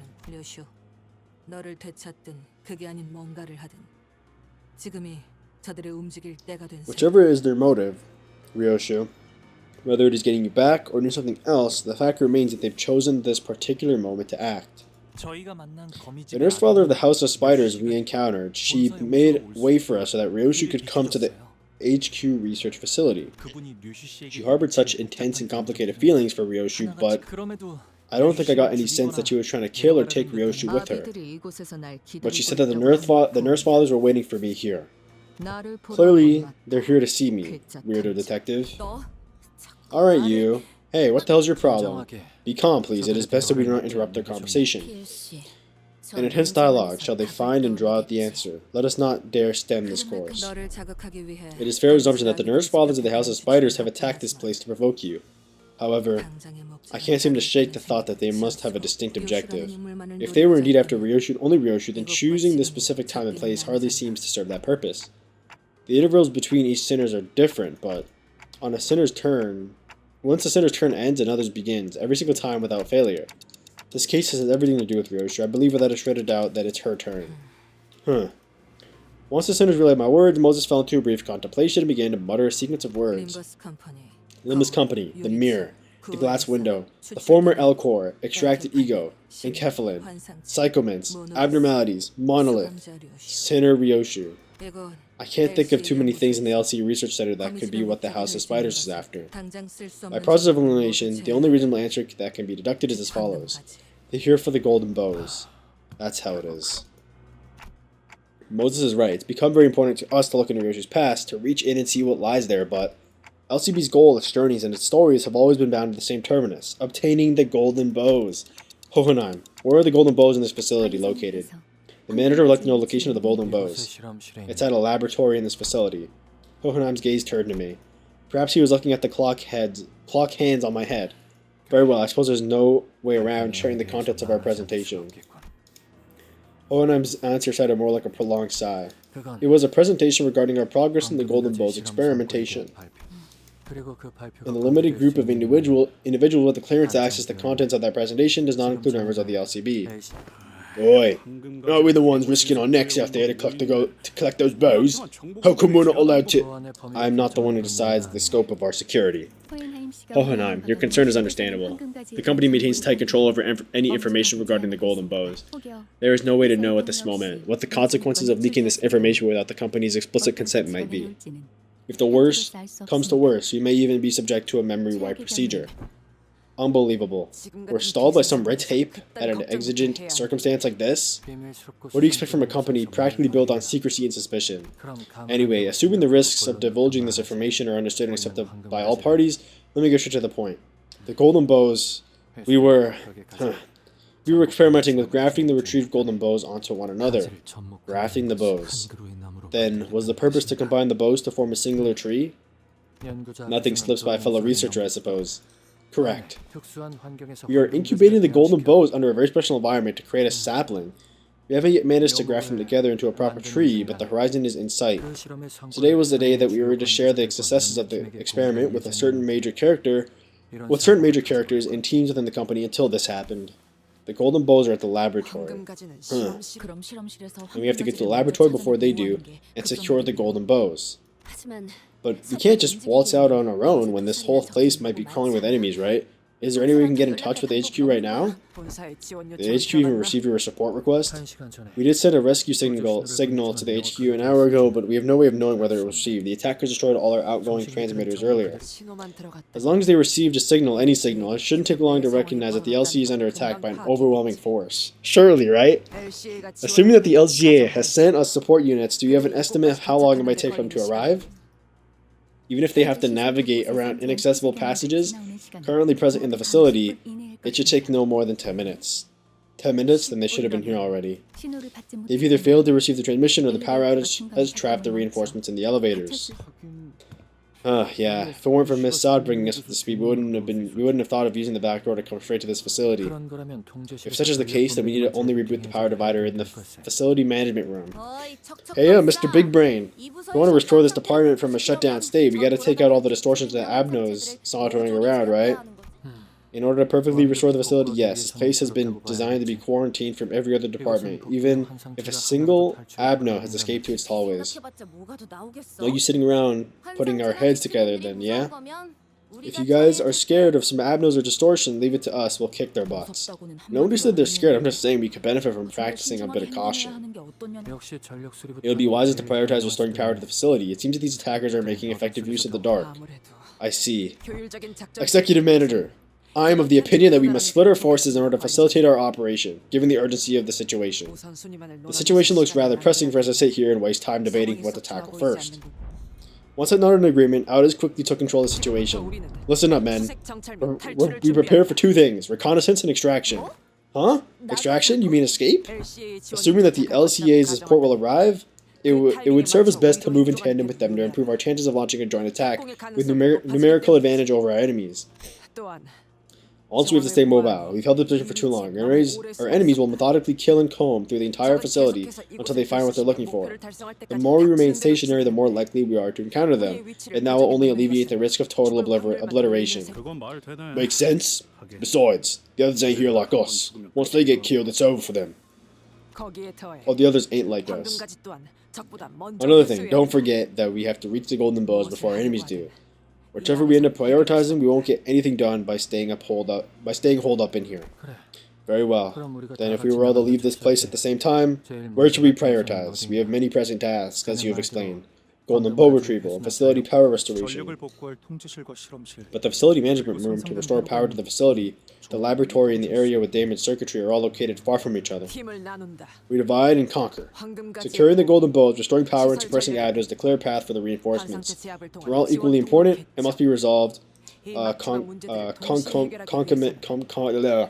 concomitantly, and to do so, we must split up into the squads based on our expertise. Yeah, alrighty. We work better as a separate unit anyway. The LCB will be in charge of securing golden bow, as our executive manager has the ability to detect it whenever they are in proximity to one of them. Oh, kind of like a metal detector. How dare you compare the executive manager to... I'll let this one slide, given the urgency. There's no limit to the glaze. Anyway, we would like to leave abnormality, distortion, and peculiar expression to the LCD. Gotcha, that's totally our bread and butter. How many difficult abnos or distortions did you have contained in this facility? Combatants of your power should have no trouble suppressing most of them, save for two. However, that might pose some trouble too. Take these microcommunicators with you we use to communicate between labs. While it has limited range, it should be useful enough to relay the suppression tactics for each entity you come across. I wonder what the two are. Perfect, we've secured immediate communication. As for restoring power, I would like to designate that task to the LCE personnel here. I presume you are best acquainted with the layout of this facility. A reasonable choice. The layout of the facility is more complicated than it might have first appeared to you. That is indeed one way to describe abysmal cable management. Please consider it but a representation of the entropic escalation phenomenon. Despite the way it looks, its setup is quite stable. Martin gave a handful of tiny radios to Aldous, who distributed them to each of us. Very well, don't forget to keep each other updated. The acrid stench of smoke, I'd much rather leave buried in the past, keeps coming back. Alright. We're gonna head out and we're gonna find them golden bows. I'm honestly curious. Okay, maybe not. We're not finding them just yet. We're doing some more dialogue, but I am kind of curious. What are those two abnormalities that Ezra and Moses might have trouble with? I'm actually curious. Don't forget, the golden bowls are kept within a preservation container. Take extra care when you handle it. Okay, we've been working our butts off to retrieve those shiny twigs too. We know enough about their worth to not throw them around willy-nilly. Gregor's comment did nothing to deter Hohenheim, who kept voicing his warning again and again. Alright, labs that way, and the facility management room is... Ezra was tracing the available routes to guide the LCD team members who arrived with Moses, while others crept down the corridor, alert for any dangers lurking in the shadows. What was that? Oh my god. There's a wall dropping down. Hey, watch out, you guys. The corridor was thrown into complete chaos. Sinclair, this way. Huh? I can't, it's too far. Is everyone alright? It would seem that a quarantine system designed for abnormality containment breaches is just activated. Merceau, who had been standing close by, replied in a monotonous tone, or monotonous voice. And just as he said that, when I looked around, that was close. That wall nearly flattened us into pancakes. We were but a breath away from disaster. Shabby thing. What a watt. Just when I didn't think it could get any worse, it did. Waste of time. Where's Ryoshu, by the way? I guess they're on the other side of the walls. Manager Esquire! Where art thou? Sinclair and Don Quixote were desperately calling out from the other side of the wall. Hey, I think this is the first time we've ever been so completely separated from Dante. Then we can't even afford to get hurt. I don't see any abnos around here. Now they've taken over security wall controls too. They've effectively forced us to split up. Not to worry, Executive Manager. This is only a minor setback. Allow me to assume command of this unit for the time being. Hello? That's the first thing you're worried about? Shouldn't you be more concerned about Dante? This has grown to be quite the predicament. Hohenheim let out a heavy sigh. Are you alright, team leader? I am. At least we have no injured among us. After all that planning, we ended up getting separated into completely random teams. Let's first check who we have on each side. Okay, it's me, Merceau, Gregor, and Yisang, and also Ryoshu. We've got the detective, Miss Aingdu, and me over here, and Ishmael, Radia, and me. Otis too. As for us, Martin the assistant, LCE team members, and the rest. The rest? Of whom speakest thou? Is a phrase used by individuals who find it especially difficult to acknowledge their betters. Holy Faust, you actually got his ass. Me, Don Quixote, and Faust. Faust Loki smoked Hohenheim with that line. Holy, Faust is so freaking tough. There was no chance we could get the security wall out of our way, even with our combined effort. The master keycard doesn't work either. It should be able to override the lockdown, but even the LCE wasn't having any luck on their side. There has been a minor deviation, but it can't be helped. Advance according to the plan. This unit, the LCD included, will neutralize any hostiles within the facility one threat at a time. We'll assist you in finding the trail as soon as we're done repairing the security cameras. Acknowledged. The LCE and Hohenheim's team will secure the facility management room and prioritize restoring power. As for the executive manager's team, proceed to the lab for golden bow retrieval. Figures I'd end up in the team doing the fighting. What a pain. Alrighty, off we go. Oh man, okay, off we go. Yep, I will take the lead. The rest of you follow me. And with that, Aldous and the LCD's team's footsteps faded into the distance on the opposite side. We should get moving too, although I think just Martin and my assistant here will be enough to restore power to the facility management room. There seems to be a lack of proper structure in this generation and distribution of electricity here.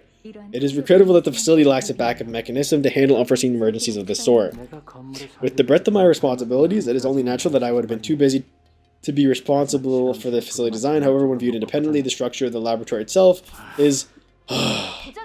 Fret thyself not over so trifling a matter, young Heathcliff. She's right, with the three of us together, we'll be able to overcome whatever obstacle that gets in our way. Probably. The voices of Hohenheim and the other sinners also slipped further away into the background. Should we get a move too? Let us know if you sense the golden bow, Manager Bud. Okay. The two smokers of the group ended up in the same team. What are the odds? I'll never know how the others managed to pull through these working conditions without taking a puff. There was a time when I partook, but I could not find any reason to maintain the habit. Oh, there was? What did you smoke? Most things that fall under the category of cigarette. Huh, after a whole year of watching you, you never walk out of line. I pegged you as one hell of a straight-laced fellow. I partook in both categories of activities. Those generally accepted as right and those accepted as wrong. During my time among the old League of Nine literatures, I once had an opportunity to engage in a few hits of the substance at the behest of my fellows. That was the one and only time everyone burst into laughing, though I found no enjoyment in smoking itself.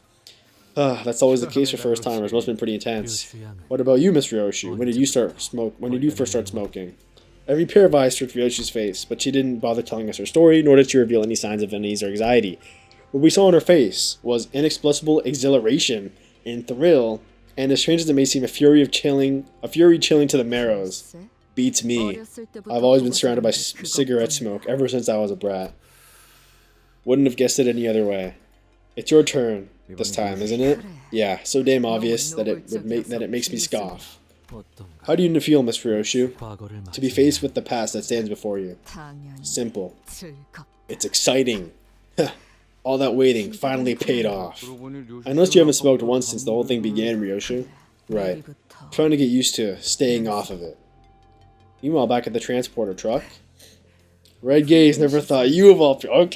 Okay, we get to see Red Gaze again. We get to see Virgilius again. Okay. He's low-key been rocking her shit. She's covered in blood and stuff, you know? Like, she's low-key getting cooked. Okay. Alright. Red Gaze never thought you of all people would have one. Would have one. Have one of what? Funny. Oh, like I guess like a kid, car owner or whatever. Funny, isn't it? The mighty and powerful Red Gaze loses this tiny little bundle of liability from his clutch, and he's suddenly too scared to even swing his sword right. Not that I don't understand. To have an unwanted burden you can't even push aside or kill off shoved into your care. I know what it's like all too well. Well, I suppose I did want the little thing back then. But I never expected her to be such a nuisance. Lucio's been digging around, and looks like you don't have any connection whatsoever to this half-pint here. Could it be that you've got a specific use for her? It's plain that you need it for something. Explains why you're letting that dead weight tag along. Perhaps she's like my ticket, or textbook over there. A pain in the ass you'd much rather kill off, but can't because you need it to make the future you long for come true. Ha! We sure have a lot in common, don't we? Lucio. Virgilius. You. I know why you're provoking me with that pointless rambling. Your friends are out on a mission, and you're making sure I don't get in their way till you get all clear. However, just because my sword isn't cleaving across your throat. Oh, doesn't mean I won't collect your little lackey's head. Keep that in mind. This should be interesting. Do your worst. I'm curious to see how long the textbook I so painstakingly crafted for my ticket would last against a color fixer. Aren't you? We keep running into these mannequins. Are they made by those nurse fathers? Yes, to be more specific, it's just the rig nurse father. Corporism, an art movement that utilizes the interaction between human bones and muscles. The contraction and elongation thereof, with a splash of cubist technique it seems. Nasty. Observe closer, do you see them? Writings carved into their bodies. These corpses were engraved with a wild scrawl of messages carved with a blade. They began shuffling at us in that uncanny rhythm entirely devoid of any semblance of will. Dearest daughter of ours, please pay close attention to the way the line curves. From ribs we can make blades keener than any sword, from femurs we can make bludgeons sturdier than any mace.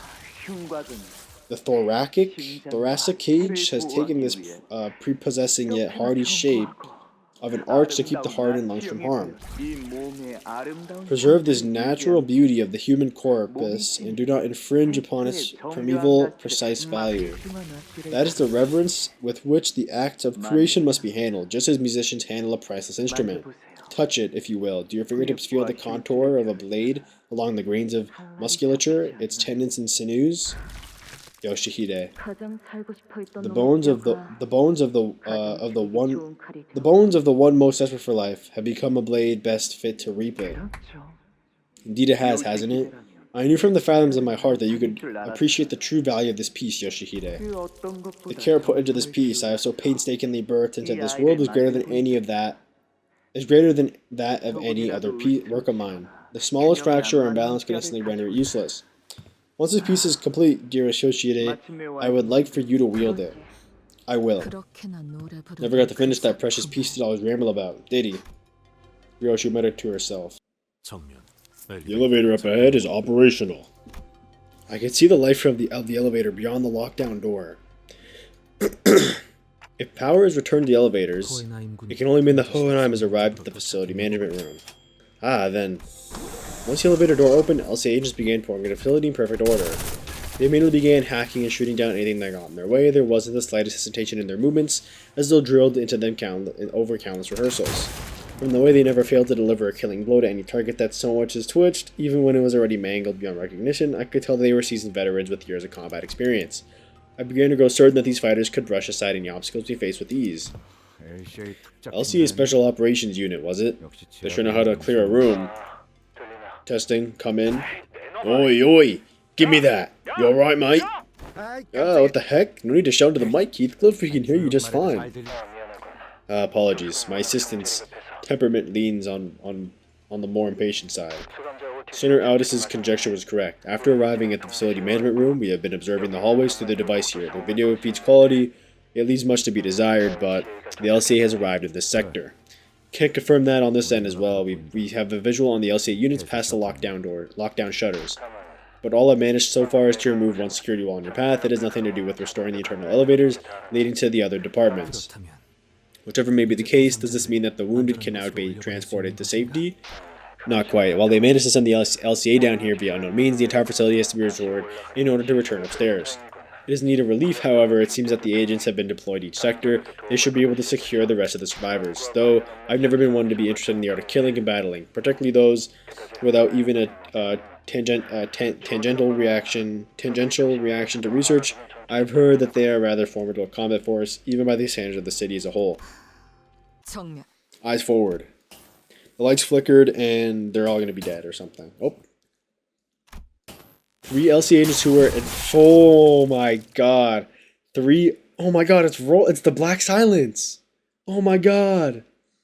3 LC agents who were advancing while covering the front of their squad simultaneously fell to the floor without so much as a scream. Oh. Oh, they dead. Oh my god, that dude's literally decapitated. They're all decapitated. It's Roland. Oh my god, it's Roland. Like a broken lamp, the light past the security wall continues to flicker. Oh, Ryoshi's mad. Look at that. Between each flicker of the malfunctioning light, the outline of the intruder's weapon seemed to shift into a different shape. At first, the shadow stretched into a sharp tip of a pick. Then, after several more flickers, it took on the familiar outline of an axe, very much resembling Radia's own. Judging by their appearance and gear, it is likely that they are LCA's reconnaissance specialized unit. Most likely in the same vein as the team that arrived at the monolith retrieval mission. Well, not anymore. Raygon team or not, how did the intruder manage to wipe out such a well-trained team all on his own? Hohenheim, do you hear us? Indeed, the LCA is taking care of the situation already on your end? Hell no! You mustn't step foot into the hallway. Why might that be? I've just watched the LCA agent take down an abnormality with quite impressive precision. He has impressed such a tricky entity in mere minutes. Fascinating. This calls for an additional comment on its observation log. The LCA reinforcement sent to our sector. They're all dead. What? With this battle fought in an open field, even the LCA's reconnaissance team alone would have sufficed to avoid defeat. However, this is what happens to prey who forget that they've been snared in a spider's web. They'll never fight on even ground, always drawing their prey to locations where they have absolute advantage. They wouldn't have lost in an open field, you say? It's meaningless to speculate over what'll never happen. Look, his prey ensured their demise by walking into his hunting ground. What Alyssa had described earlier was becoming more and more apparent to us. A relaxed but disciplined gait. The man, after slaughtering dozens of LC agents, slowly turned to face us, his sharp dress shoes lazily clopping against the floor. He seemed to have been aware of our presence from the get-go. Light dances across the glossy surface of his white mask. He returns a smile in response to Ryoshi's furious wrath. Then his lips part, silently mouthing a sentence word by word. Hi, sweetheart. How did your reviews go? Hey, how did your training go? Same old, dull and boring. Dad, that wound on your arm. Did you do that to yourself? Yes, I had to stab my opponent with a knife 38 times through my own arm. The 20th stab was where it really began to hurt. They say that the pain of burning hurts at least 100 times worse than the pain of getting stabbed. Did you know that? So when you have to take care of someone, I hope you won't use fire. Lest their death be slow and their dying breath curses your name on their long descent into hell. Don't they deserve to watch their lives flash before their eyes in relative peace? Okay. Come closer. You got a scratch on her cheek. It happened during Valenciana's class, didn't it? Her methods are simply too violent. She's the kind of teacher who uses the number of scars as a measure of training intensity and effectiveness. Let's take good care of that wound so it doesn't scar, okay? Whatever. If what Elsie has told us through the transmission is true, then the executive manager's in danger. I'm just concerned as you are, Otis, but we're not exactly out of the woods yet either. The security camera feeds are working again? Yeah, look, it's pointed right in front of our door, but come see if my memory fails me not, then this man's attire suggests he is the middle. Oh, hell no. Oh, he's got like chains on his leg. What is he flailing around? The hell? I guess we now know what happened to the LC in the other section. Yeesh, this guy's practically tearing people apart. Is he shouting something? I can't quite hear what he's saying through the feed. Yoshihide. He's shouting Yoshihide repeatedly so, as he fills the silence between them with a boisterous guffaw. His face split into a wide grin, a body convulsing with laughter. What joy does this madman find in this carnage? God, that's an insanely powerful kick. Flung that guy all the way to the side of the hallway. The footage is pretty blurry, but do you think he's got a prosthetic leg? Maybe not. I guess a leg covered in complete augmentation tattoos could look something like that. Oh, are you looking at Papa's Mighty Bear Paw? Who is that? Uh-oh. She's got a book, and she's got chains. She has a sword, too. Who the heck are you? Kira. Who am I? I'm Kira. A covert approach? Men, battle positions. Oh, you guys got it all wrong. You're watching my Papa work, aren't you? Don't mind me, Kay. I'm not gonna pick a fight with you guys. I wonder what rank she is in the middle. I'll just hang around here while you guys get the important stuff done. Carry on and watch him work. Your Papa? That guy's your dad? Uh-huh. Isn't he like super badass? Yo, do you see that? Gosh, that tech is straight up fire. So dope. I've been trying to recreate that myself, but it's not the same, you know? How's he doing that? Totally folded that guy. He folded that guy up and tossed him like a baseball all the way to the other end of the hallway. Oh, those soldiers are getting absolutely mopped, bro. To treat a massacre as no different from a game or a sport. Yeah, bro. Like, they're actually getting so screwed. What a contemptible scoundrel you make. Oh, so you're into that kind of character, huh? Sick. I'm a huge fan of him too. Did you read the latest issue of the Cloudburst Blade? There's this new character who talks just like you do, like lifting his bamboo hat. He goes, "Wait, you don't know the Cloudburst Blade? Oh man, oh my god. I'm trying to sell to everyone, I know, but no one's interested. One of them's obsessed with training all day, one of them talks with her sword all day, one of them just wanders all over the place all day, and the other one, you know what she said? I think the story indulges in far too many logical fallacies. What the heck kind of book review is that? Like, bro, who wastes time nitpicking about what makes sense and what doesn't when reading a comic book? Gosh, I don't think I'd ever vibe with that girl. Holy yap. Anywho, has everyone here actually read the Cloudburst Blade? If you did, well, if I may have but 4 hours of your time, good sir. Enough. She's like Don Quixote. she's low-key like Don Quixote. She fangirls over the Cloudburst Blade, and Don Quixote fangirls over every fixer ever. If you thought you could distract with your nonsensical prattling, think again. Otis, I don't see the middle nurse father on the feed anymore. If she's his apprentice, then... Uh-oh.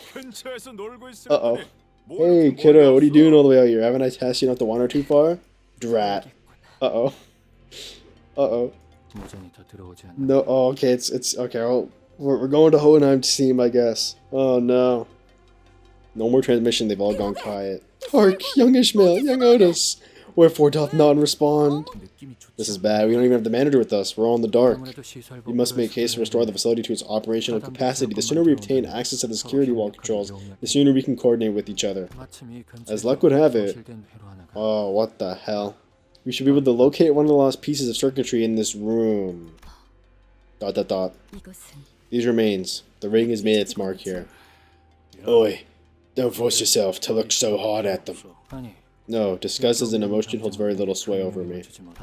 It's just that, boss, don't look at their faces and try to tell who's who. Right, I lost my focus there for a moment. Oh, that's low-key kind of sad. Let us carry on. What? Is there something you wish to say to me? This is highly irregular, but it seems that Faust also expresses agreement with Hohenheim. Agree with what? That we must restore the facility with as much haste as we can employ. Might be the first time they've ever agreed on something. Genuinely. Might be the very first time. I think the squad without us low-key might be cooked though. Like, they got what was the dude's name again?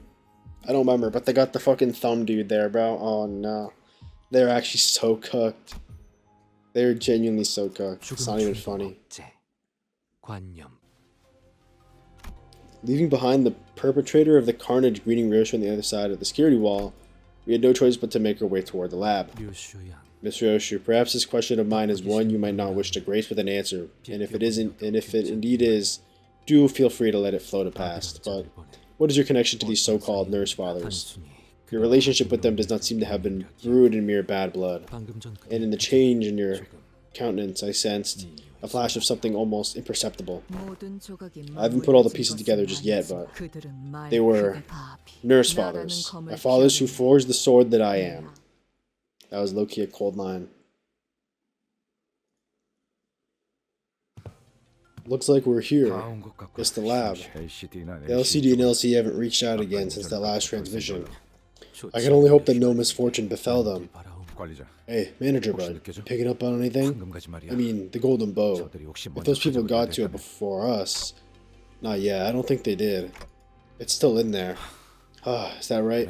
I guess I should be glad we still have a chance. Geiger mumbled on in a gloomy tone. Ho and I will be relieved to hear this. We stepped into the lab, the lights were off, it was completely dark inside. If the assailants were indeed after the golden bows, what could they possibly want with it? I was deeply engrossed in my thoughts when I noticed Ryoshi had stopped in the tracks. Ryoshi? His attention coming up from ahead, a sickeningly familiar one. Even in the glowing darkness of the unlit lab, Ryoshi seemed to notice something out of place. You smell something? I don't smell anything other than your cig. Oh, yeah, right. You've not been smoking for a hot minute. Only silence welcomed us in the lab. We couldn't hear any breathing, but there was, without a doubt, the stink of cigarettes and a chilling, disembodied sense of dread we couldn't exactly put our finger on. When I left that place, I remember feeling a strong contempt for someone. It had to have been. Ryoshi started muttering as though she was gripped by the chill. I know she wasn't speaking to me, though. It seemed as though she was wading through a long bog of mutilated memories to cling to her emotions at that moment. Dihui Star, all along you've wanted to make me suffer to the bitter end, haven't you? What audacity! You think I'm the one making you suffer, Yoshihide? You do realize that you've always been the one obstacle in my life, don't you? This is the only way for us to get even. Yoshihide, it never stops. The sound of the fetter around my feet, the rested and heavy, how it clinks and rattles. In that vision of the past, Ryoshi raises her sword in an agonizingly slow motion, unsheathing the blade that we've never seen before, or that she's never revealed before. A white blade of such unfeeling purity, devoid of even a trace of mercy beneath its pale edge. In the split second, I was blinded by the glint of the blade. Ryoshi clutched the hooded figure's jaw in her crushing grip. Then, without a moment's hesitation, she drove the blindingly bright sword into the figure's mouth. Yeah. Ryoshi pulled the sword out in a single swift motion. She cut off her tongue. Splat. The figure coughed out a thick glob of blood and a piece of her sliced tongue. But she spat out more than just the bloody chunk of flesh. A guffaw hacked its way out of her mouth. The triumphant laughter of the one who had just seized the victory of one's life. With a deep, ragged breath, Ryoshi let the sword fall from her grip. She stood rooted in her spot, staring at the flailing figure with a look of pure confusion. ISOTPITA. Insidious stench of the past, in the air. And right now, right before Ryoshi's eyes, the vivid presence from the memories of the past came to life in the form of a white silhouette. her hand slowly brushing the lips beyond which no tongue laid, as if to remember the absence of the organ that Ryoshu had so mercilessly cut off. Like a lone watchman who had been keeping vigil, awaiting our arrival. Dihui Star. Ha. The mouth that lost its tongue faced Ryoshu without opening even once. But I think I heard a whisper of a hollow sigh escaping between her lips. Because of my 5 fathers, I had to leave behind the single most important thing in this world. And that is why I must take it back. So happy to see you again, Ryoshu. I mean it. Such were the words my master bade me to relay. The Pinky, Nurse Father. The Pinky? We have not seen a lot of the Pinky yet, so this is going to be pretty crazy. As my master expects not from my insignificant self. I am but a blade rusting amid the quiet turn of nature, doomed to ever endure the dullness of today's and the emptiness of tomorrow's. And therein, owing to your pursuit of the spider's thread, I am once again granted a chance to carry out my master's will. Another talker, piss off. As her apprentice approached us, Ryoshu's nurse father slowly stepped away, toward where the container of the golden bows lay nestled, emanating a soft glow. What the hell is that thing? Preparations are complete. I trust you have not forgotten the plan. Where the nurse father left, a figure clad in steel armor entered. What the? The armament looks a little too crude to be a piece of gear imbued with advanced technology. It looks akin to a torture device which had previously seen in the basement of Sinclair's home. No flesh, no blood, no bones to show. In a fight? For an artwork meant for my eyes, its aesthetics are lacking in class. Keeping your mouth shut even in a moment like this, did he not teach you there's no beauty to be found in it? I want him here. Where is the ring, nurse father? The armored figure answered Ryoshu's question. With a swinger for their huge sword. We need to take care of this quick and track down the golden bow. Let's fend them all off. You're starting to pick up the rudiments of aesthetics, Clock. Watch as I demonstrate the meaning of AOS. What is AOS? Aesthetics, something, something? I don't know. Okay, we're fighting 950 health? I guess not that bad. The Pinky Apprentice Ren. Moonlit Azure Blade. Okay, max stacks 50, gain 5 shield for every stack. Oh. 1% damage on critical hit for every stack. Lose 1 stack when hit. Okay. Gain 8 poise if the skill slot using the skill is, I mean, okay. The skill slot using the skill is the main part. Is a main target in a task skill gain 4 fewer poise potency. I see. Flashable counter. Lose 1 poise count. On hit, gain 2 poise count. Oh my, okay, he's Sinclair, or Yisang's is under level a little bit, but it's alright, I guess.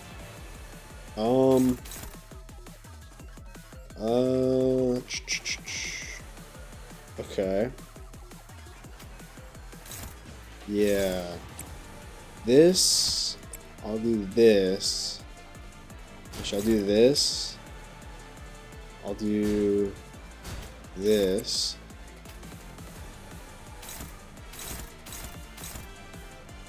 I'll do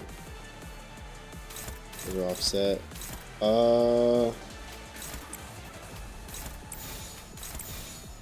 Okay.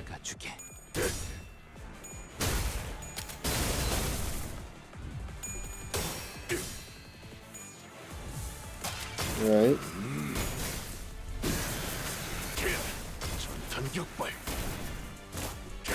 Alright.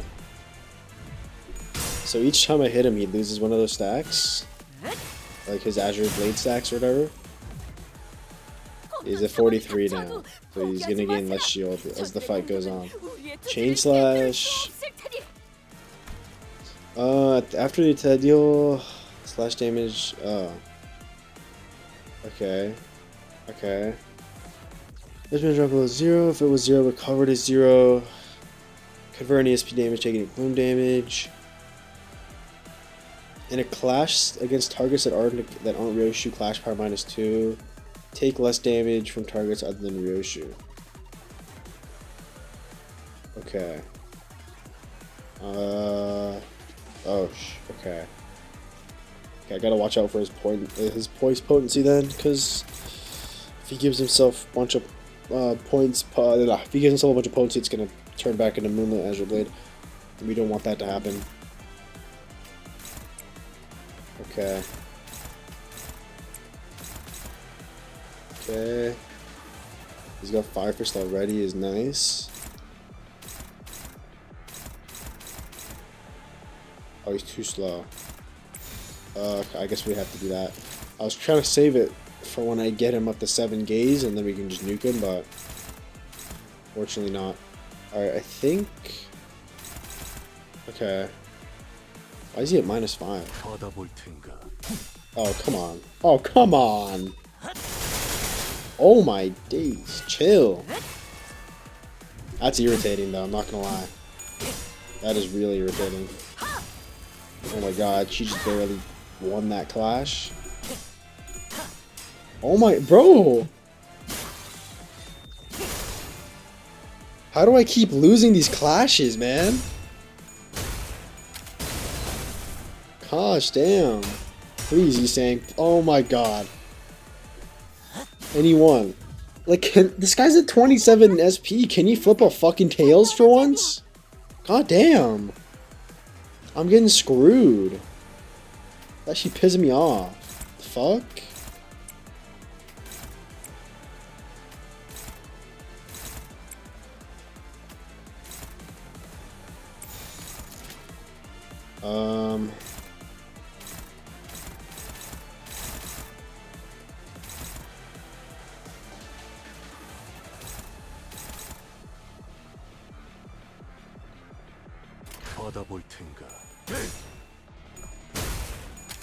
Hey, he actually flipped tails for once.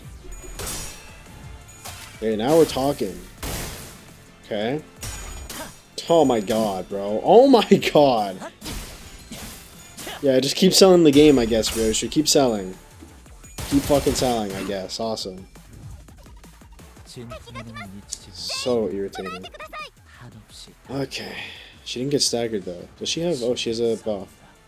Skill slot +1. Deal more damage. When staggered. Recover from stagger. Okay. I have... Okay.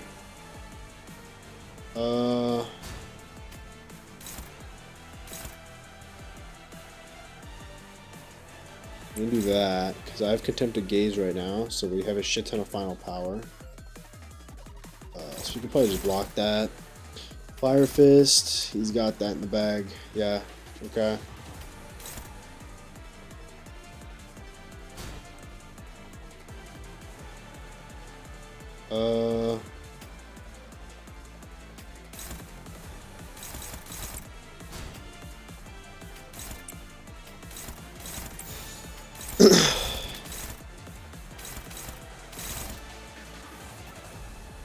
I don't really want him to...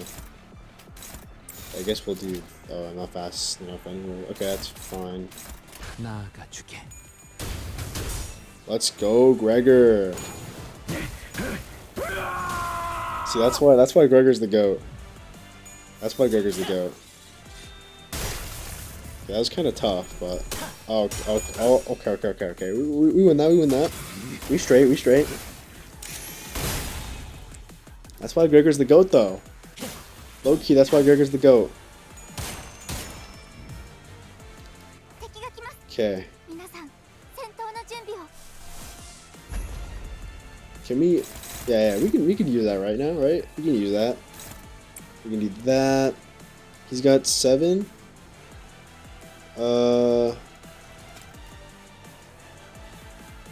Taking deal less... Okay, yeah, so I don't really want...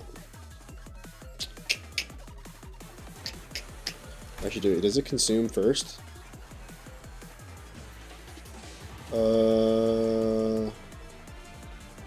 I don't remember. Okay, deal. Okay, yada. After attack, consume. Okay, yeah. I'm gonna wait one more turn before using this, just because it consumes this after the attack. So it's going to take. He's going to take less damage, 50% less damage. So I'm gonna wait.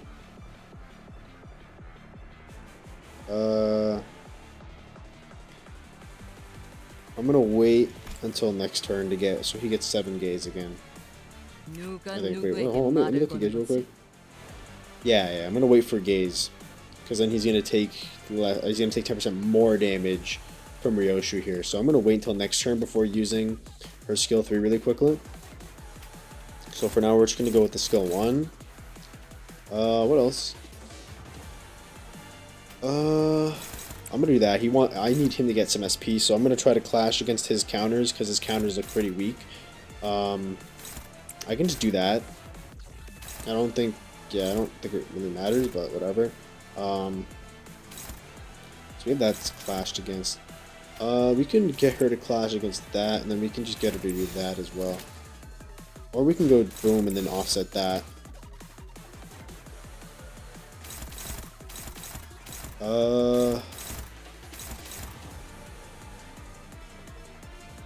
Or we can offset this as well. No, it's a one-sided guard. Why is it one-sided?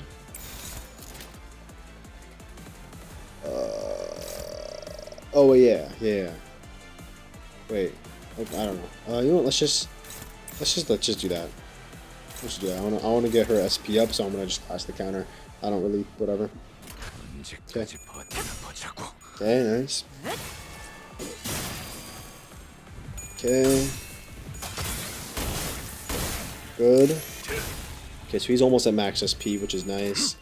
He's gonna get some free SP. He's also gonna inflict some sinking. So yeah, his is at 0 now. So he should be 50-50s for his clashes and stuff. So that's a lot better than him having like 30 SP and he fucking flips heads 90 billion% of the time. All right. Sorry I'm late. Fascia's a sleepyhead. The Ring Apprentice Albina. Okay. She's new. Huh.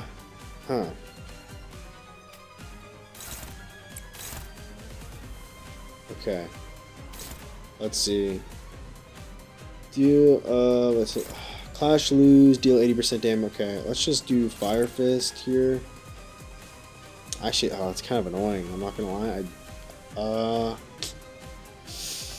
Huh.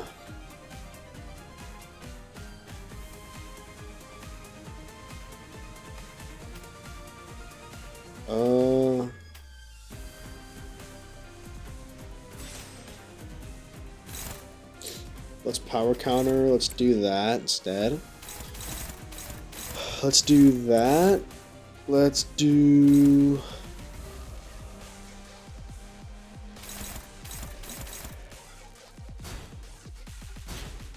let's do offset.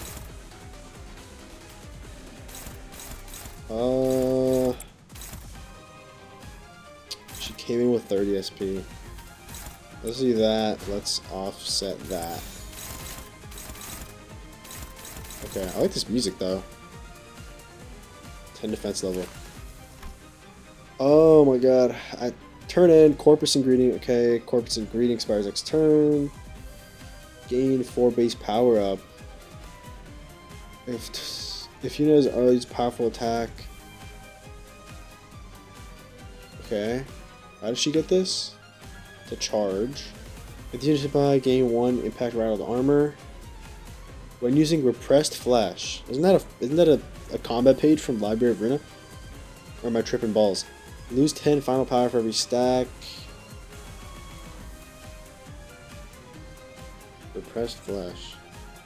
Wasn't that from one of the puppets, I think? I don't remember. Okay. Yeah. So how does she get thing? So on here, okay, so she, that's unbreakable, yeah, it's unbreakable, so it's inevitable, she's gonna get at least one, or he, I don't know, probably she, right, probably, alright, I think this is fine, right, okay, good,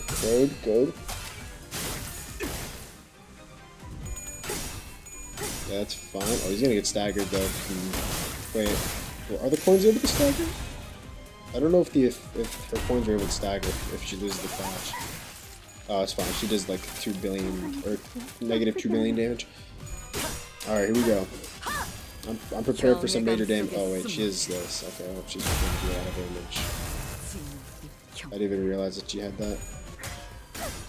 Oh, he lost. No. He might be staggered. Or he's not. Oh my god, but barely.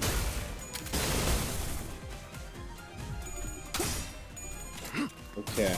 It's kind of annoying he lost that fast, but whatever, I guess.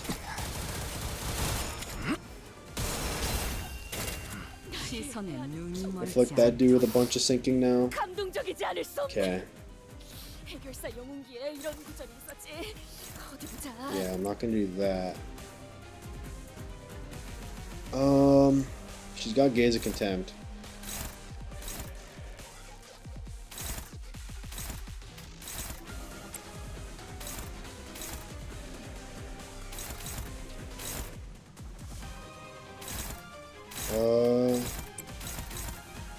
That's fine. Okay, so you got that. Okay. We need something to clash with this.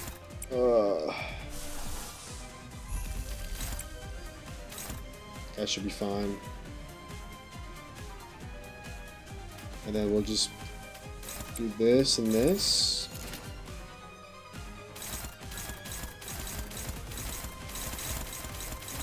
Okay. Final power down -1. Or final. Oh my god, he lost. He actually gets sold because the final power down. No way. It's fine. The protection Loki saved him from taking big damage, so it's alright. I'm glad I popped that ego earlier in the fight. Should I use it soon or should I just hold on to it? Because that protection is really good.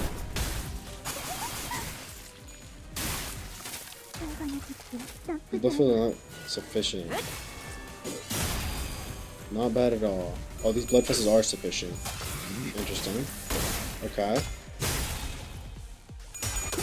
Okay, Marceau's locked in. Let's go. Okay. Does she not? Does she not go like below certain SP? Oh. During this, so oh, she's in reverse flash. During this turn, the student has the skill. Okay, when hit by an attack skill before using the skill, gain rattled armor. Wait. Okay. Okay.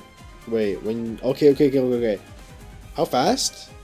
Okay, 1. Okay. She's really slow. Okay. So I have to just have. When this goes up to 3, so I have to hit her 3 times. Oh wait, how fast are my dudes? Okay, I can do that. I have to hit her 3 times. She's gonna gain rattled armor, and then it's gonna lower her final power by 10. Okay.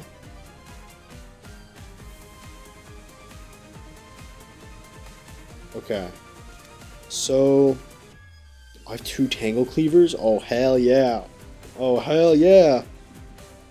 And a Fire Fist? I'm not at 6. Okay, that's fine. Okay, so we're gonna... Oh, okay, here's what we're gonna do. We're gonna go boom. We're gonna go boom. We're gonna go boom, and then we're gonna go boom. Okay? And then... It looks like we're struggling. But impact rattled armor, alright? Alright? It's gonna save us. Let me double check. Let me make sure I'm reading this right. Okay, so when hit by attack skills before using the skill, gain 1 impact rattled armor once per enemy skill, including eagle skills actually. Okay. Does not trigger the effects of Iron Maiden Spike's passive. Okay. Cannot be staggered before using the skill. What is Iron Maiden? Iron Maiden.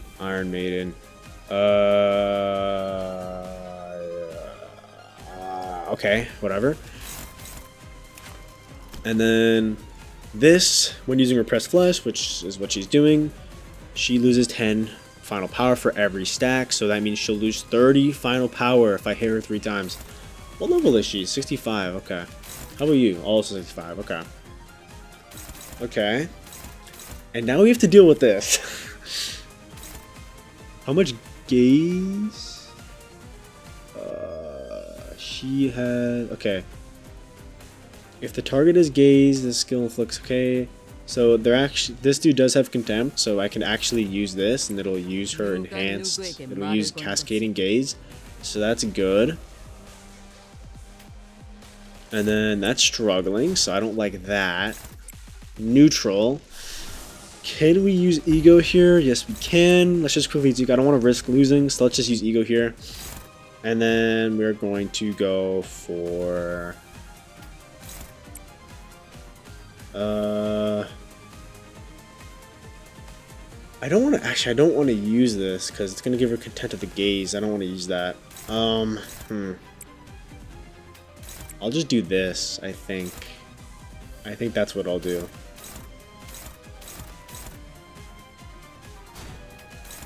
Offset that. So we have favored, dominating, boom, boom, boom.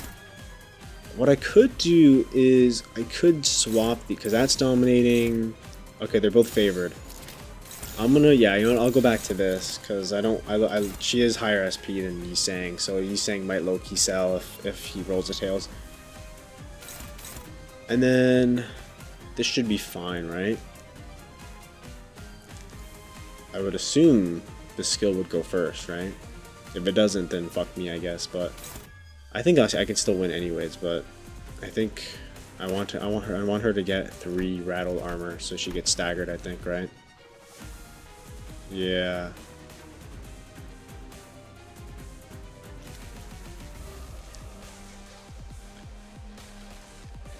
Okay, let's go.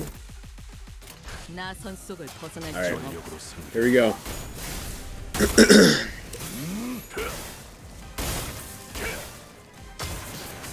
Savage Tiger Slayers perfected something something something. Something something something. And he's doing it again! Afa! Again! Let's go, Merceau. Boom! Yes, sir. Alright. Okay, yeah, no, it did activate his thing. Okay, that's kind of annoying, but I mean, like, we still won the clash anyways, but she's not gonna get staggered, which is kind of irritating. That shouldn't do any damage.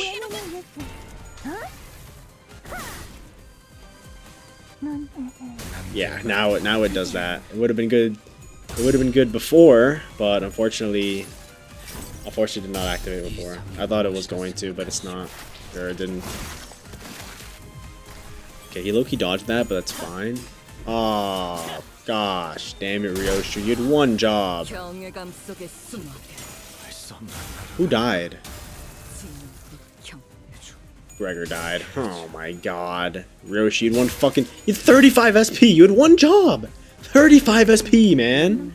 Are you kidding? And 2 staggered? Bro, you gotta be... You guys gotta be trolling. There's no way. Seriously? Like, what the fuck? Oh my god, bro. Ryoshi's low-key testing my patience, bro. No, like, actually, what the actual fuck, man?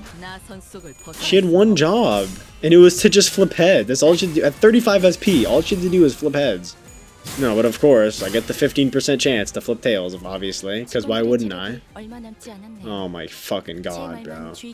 That low-key fucked me.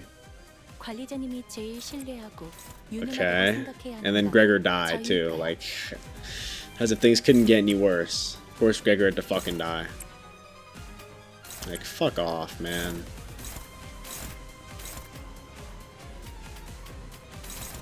This thing's been chilling at negative 5 SP this whole time. Think he can win those? Surely, right? See, the thing is, he needs SP, but like, he just low-key gets fucked. He's underleveled though, to be fair. He is underleveled. He is kind of underleveled though, to be fair. I'm gonna use the skill ones. I don't wanna, I'm gonna save them.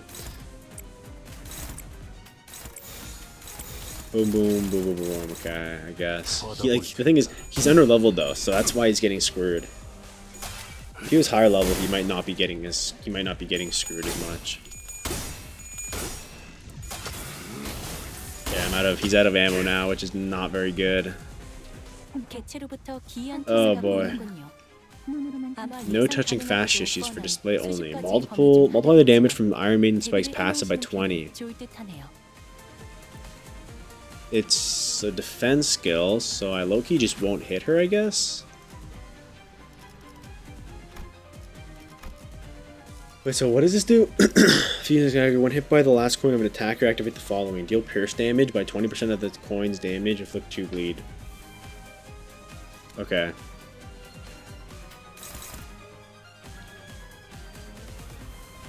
Ah, he's over. Right. Oh, fuck, man. Lose a when you gain certain. Okay. Gain min max speed. Base attack skills lose cumulative number. Okay. Killer rounds spent 20. 8 rounds. Gain protection. On clash, lose unbreakable coins as unit space skills. Deal. Okay. Alright. So. Alright. Not quite ideal. His defense skill gets a bit stronger though. That's all I can really do. He's still at -5. Did he lose those clashes from earlier? I don't even know what happened with those, I'm not gonna lie.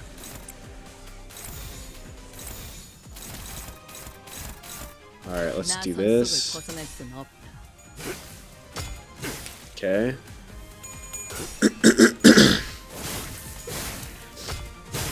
Nice. There we go. Good job, Yisang. You're actually gaining SP for once. Okay. Okay. How long does this fight go to?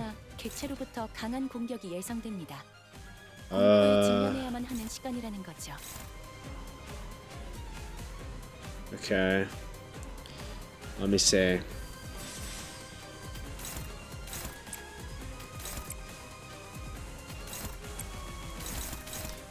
Oh man, I don't like this show one bit. Okay, that's fine. That's not fine. Who's it targeting? Fuck off. Who's this targeting? Okay. I win those, right? I win those. See, I low-key win those. Do I win those? I low-key win those, right? I low-key win those. You could go for a regret. Okay. That's fine. That's fine. That's fine. That's fine.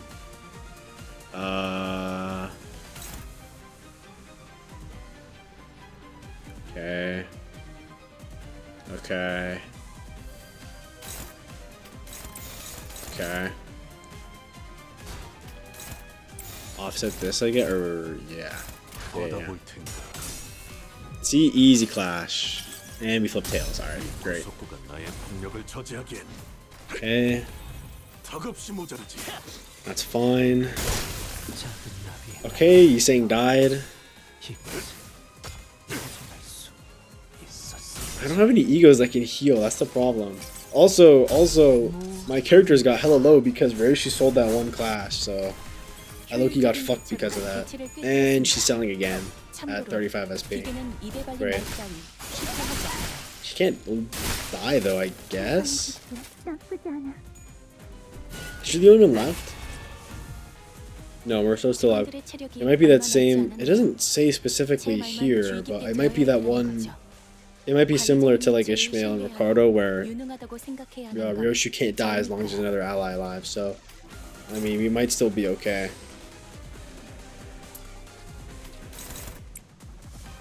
Surely she doesn't lose that clash, right? Surely.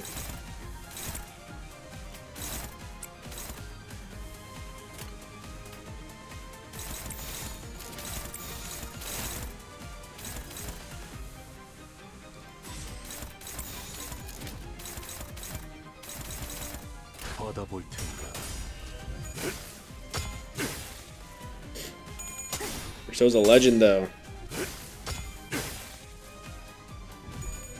Okay, good. That should do decent damage, I would hope.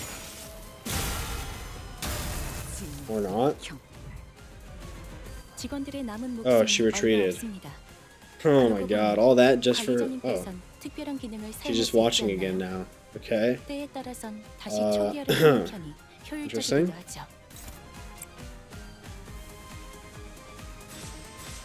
Let's see. Yeah, I'm gonna have to do this. And then this. And then here we could do this, and here we can do this. Alright.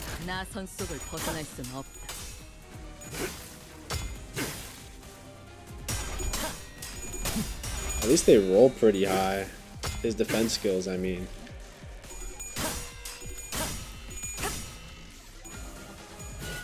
Okay. I hope that armor dude is gone now. Like, hopefully they don't come back to fight, because if they do, I'm gonna be a little pissed. Oh, he staggered. Oh, and we can do this. That should do decent damage, right? I hope that does decent damage. Let's go. Nice. Okay.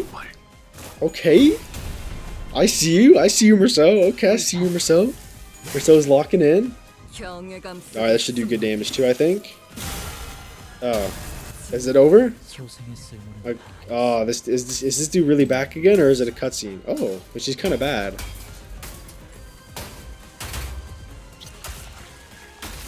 Oh.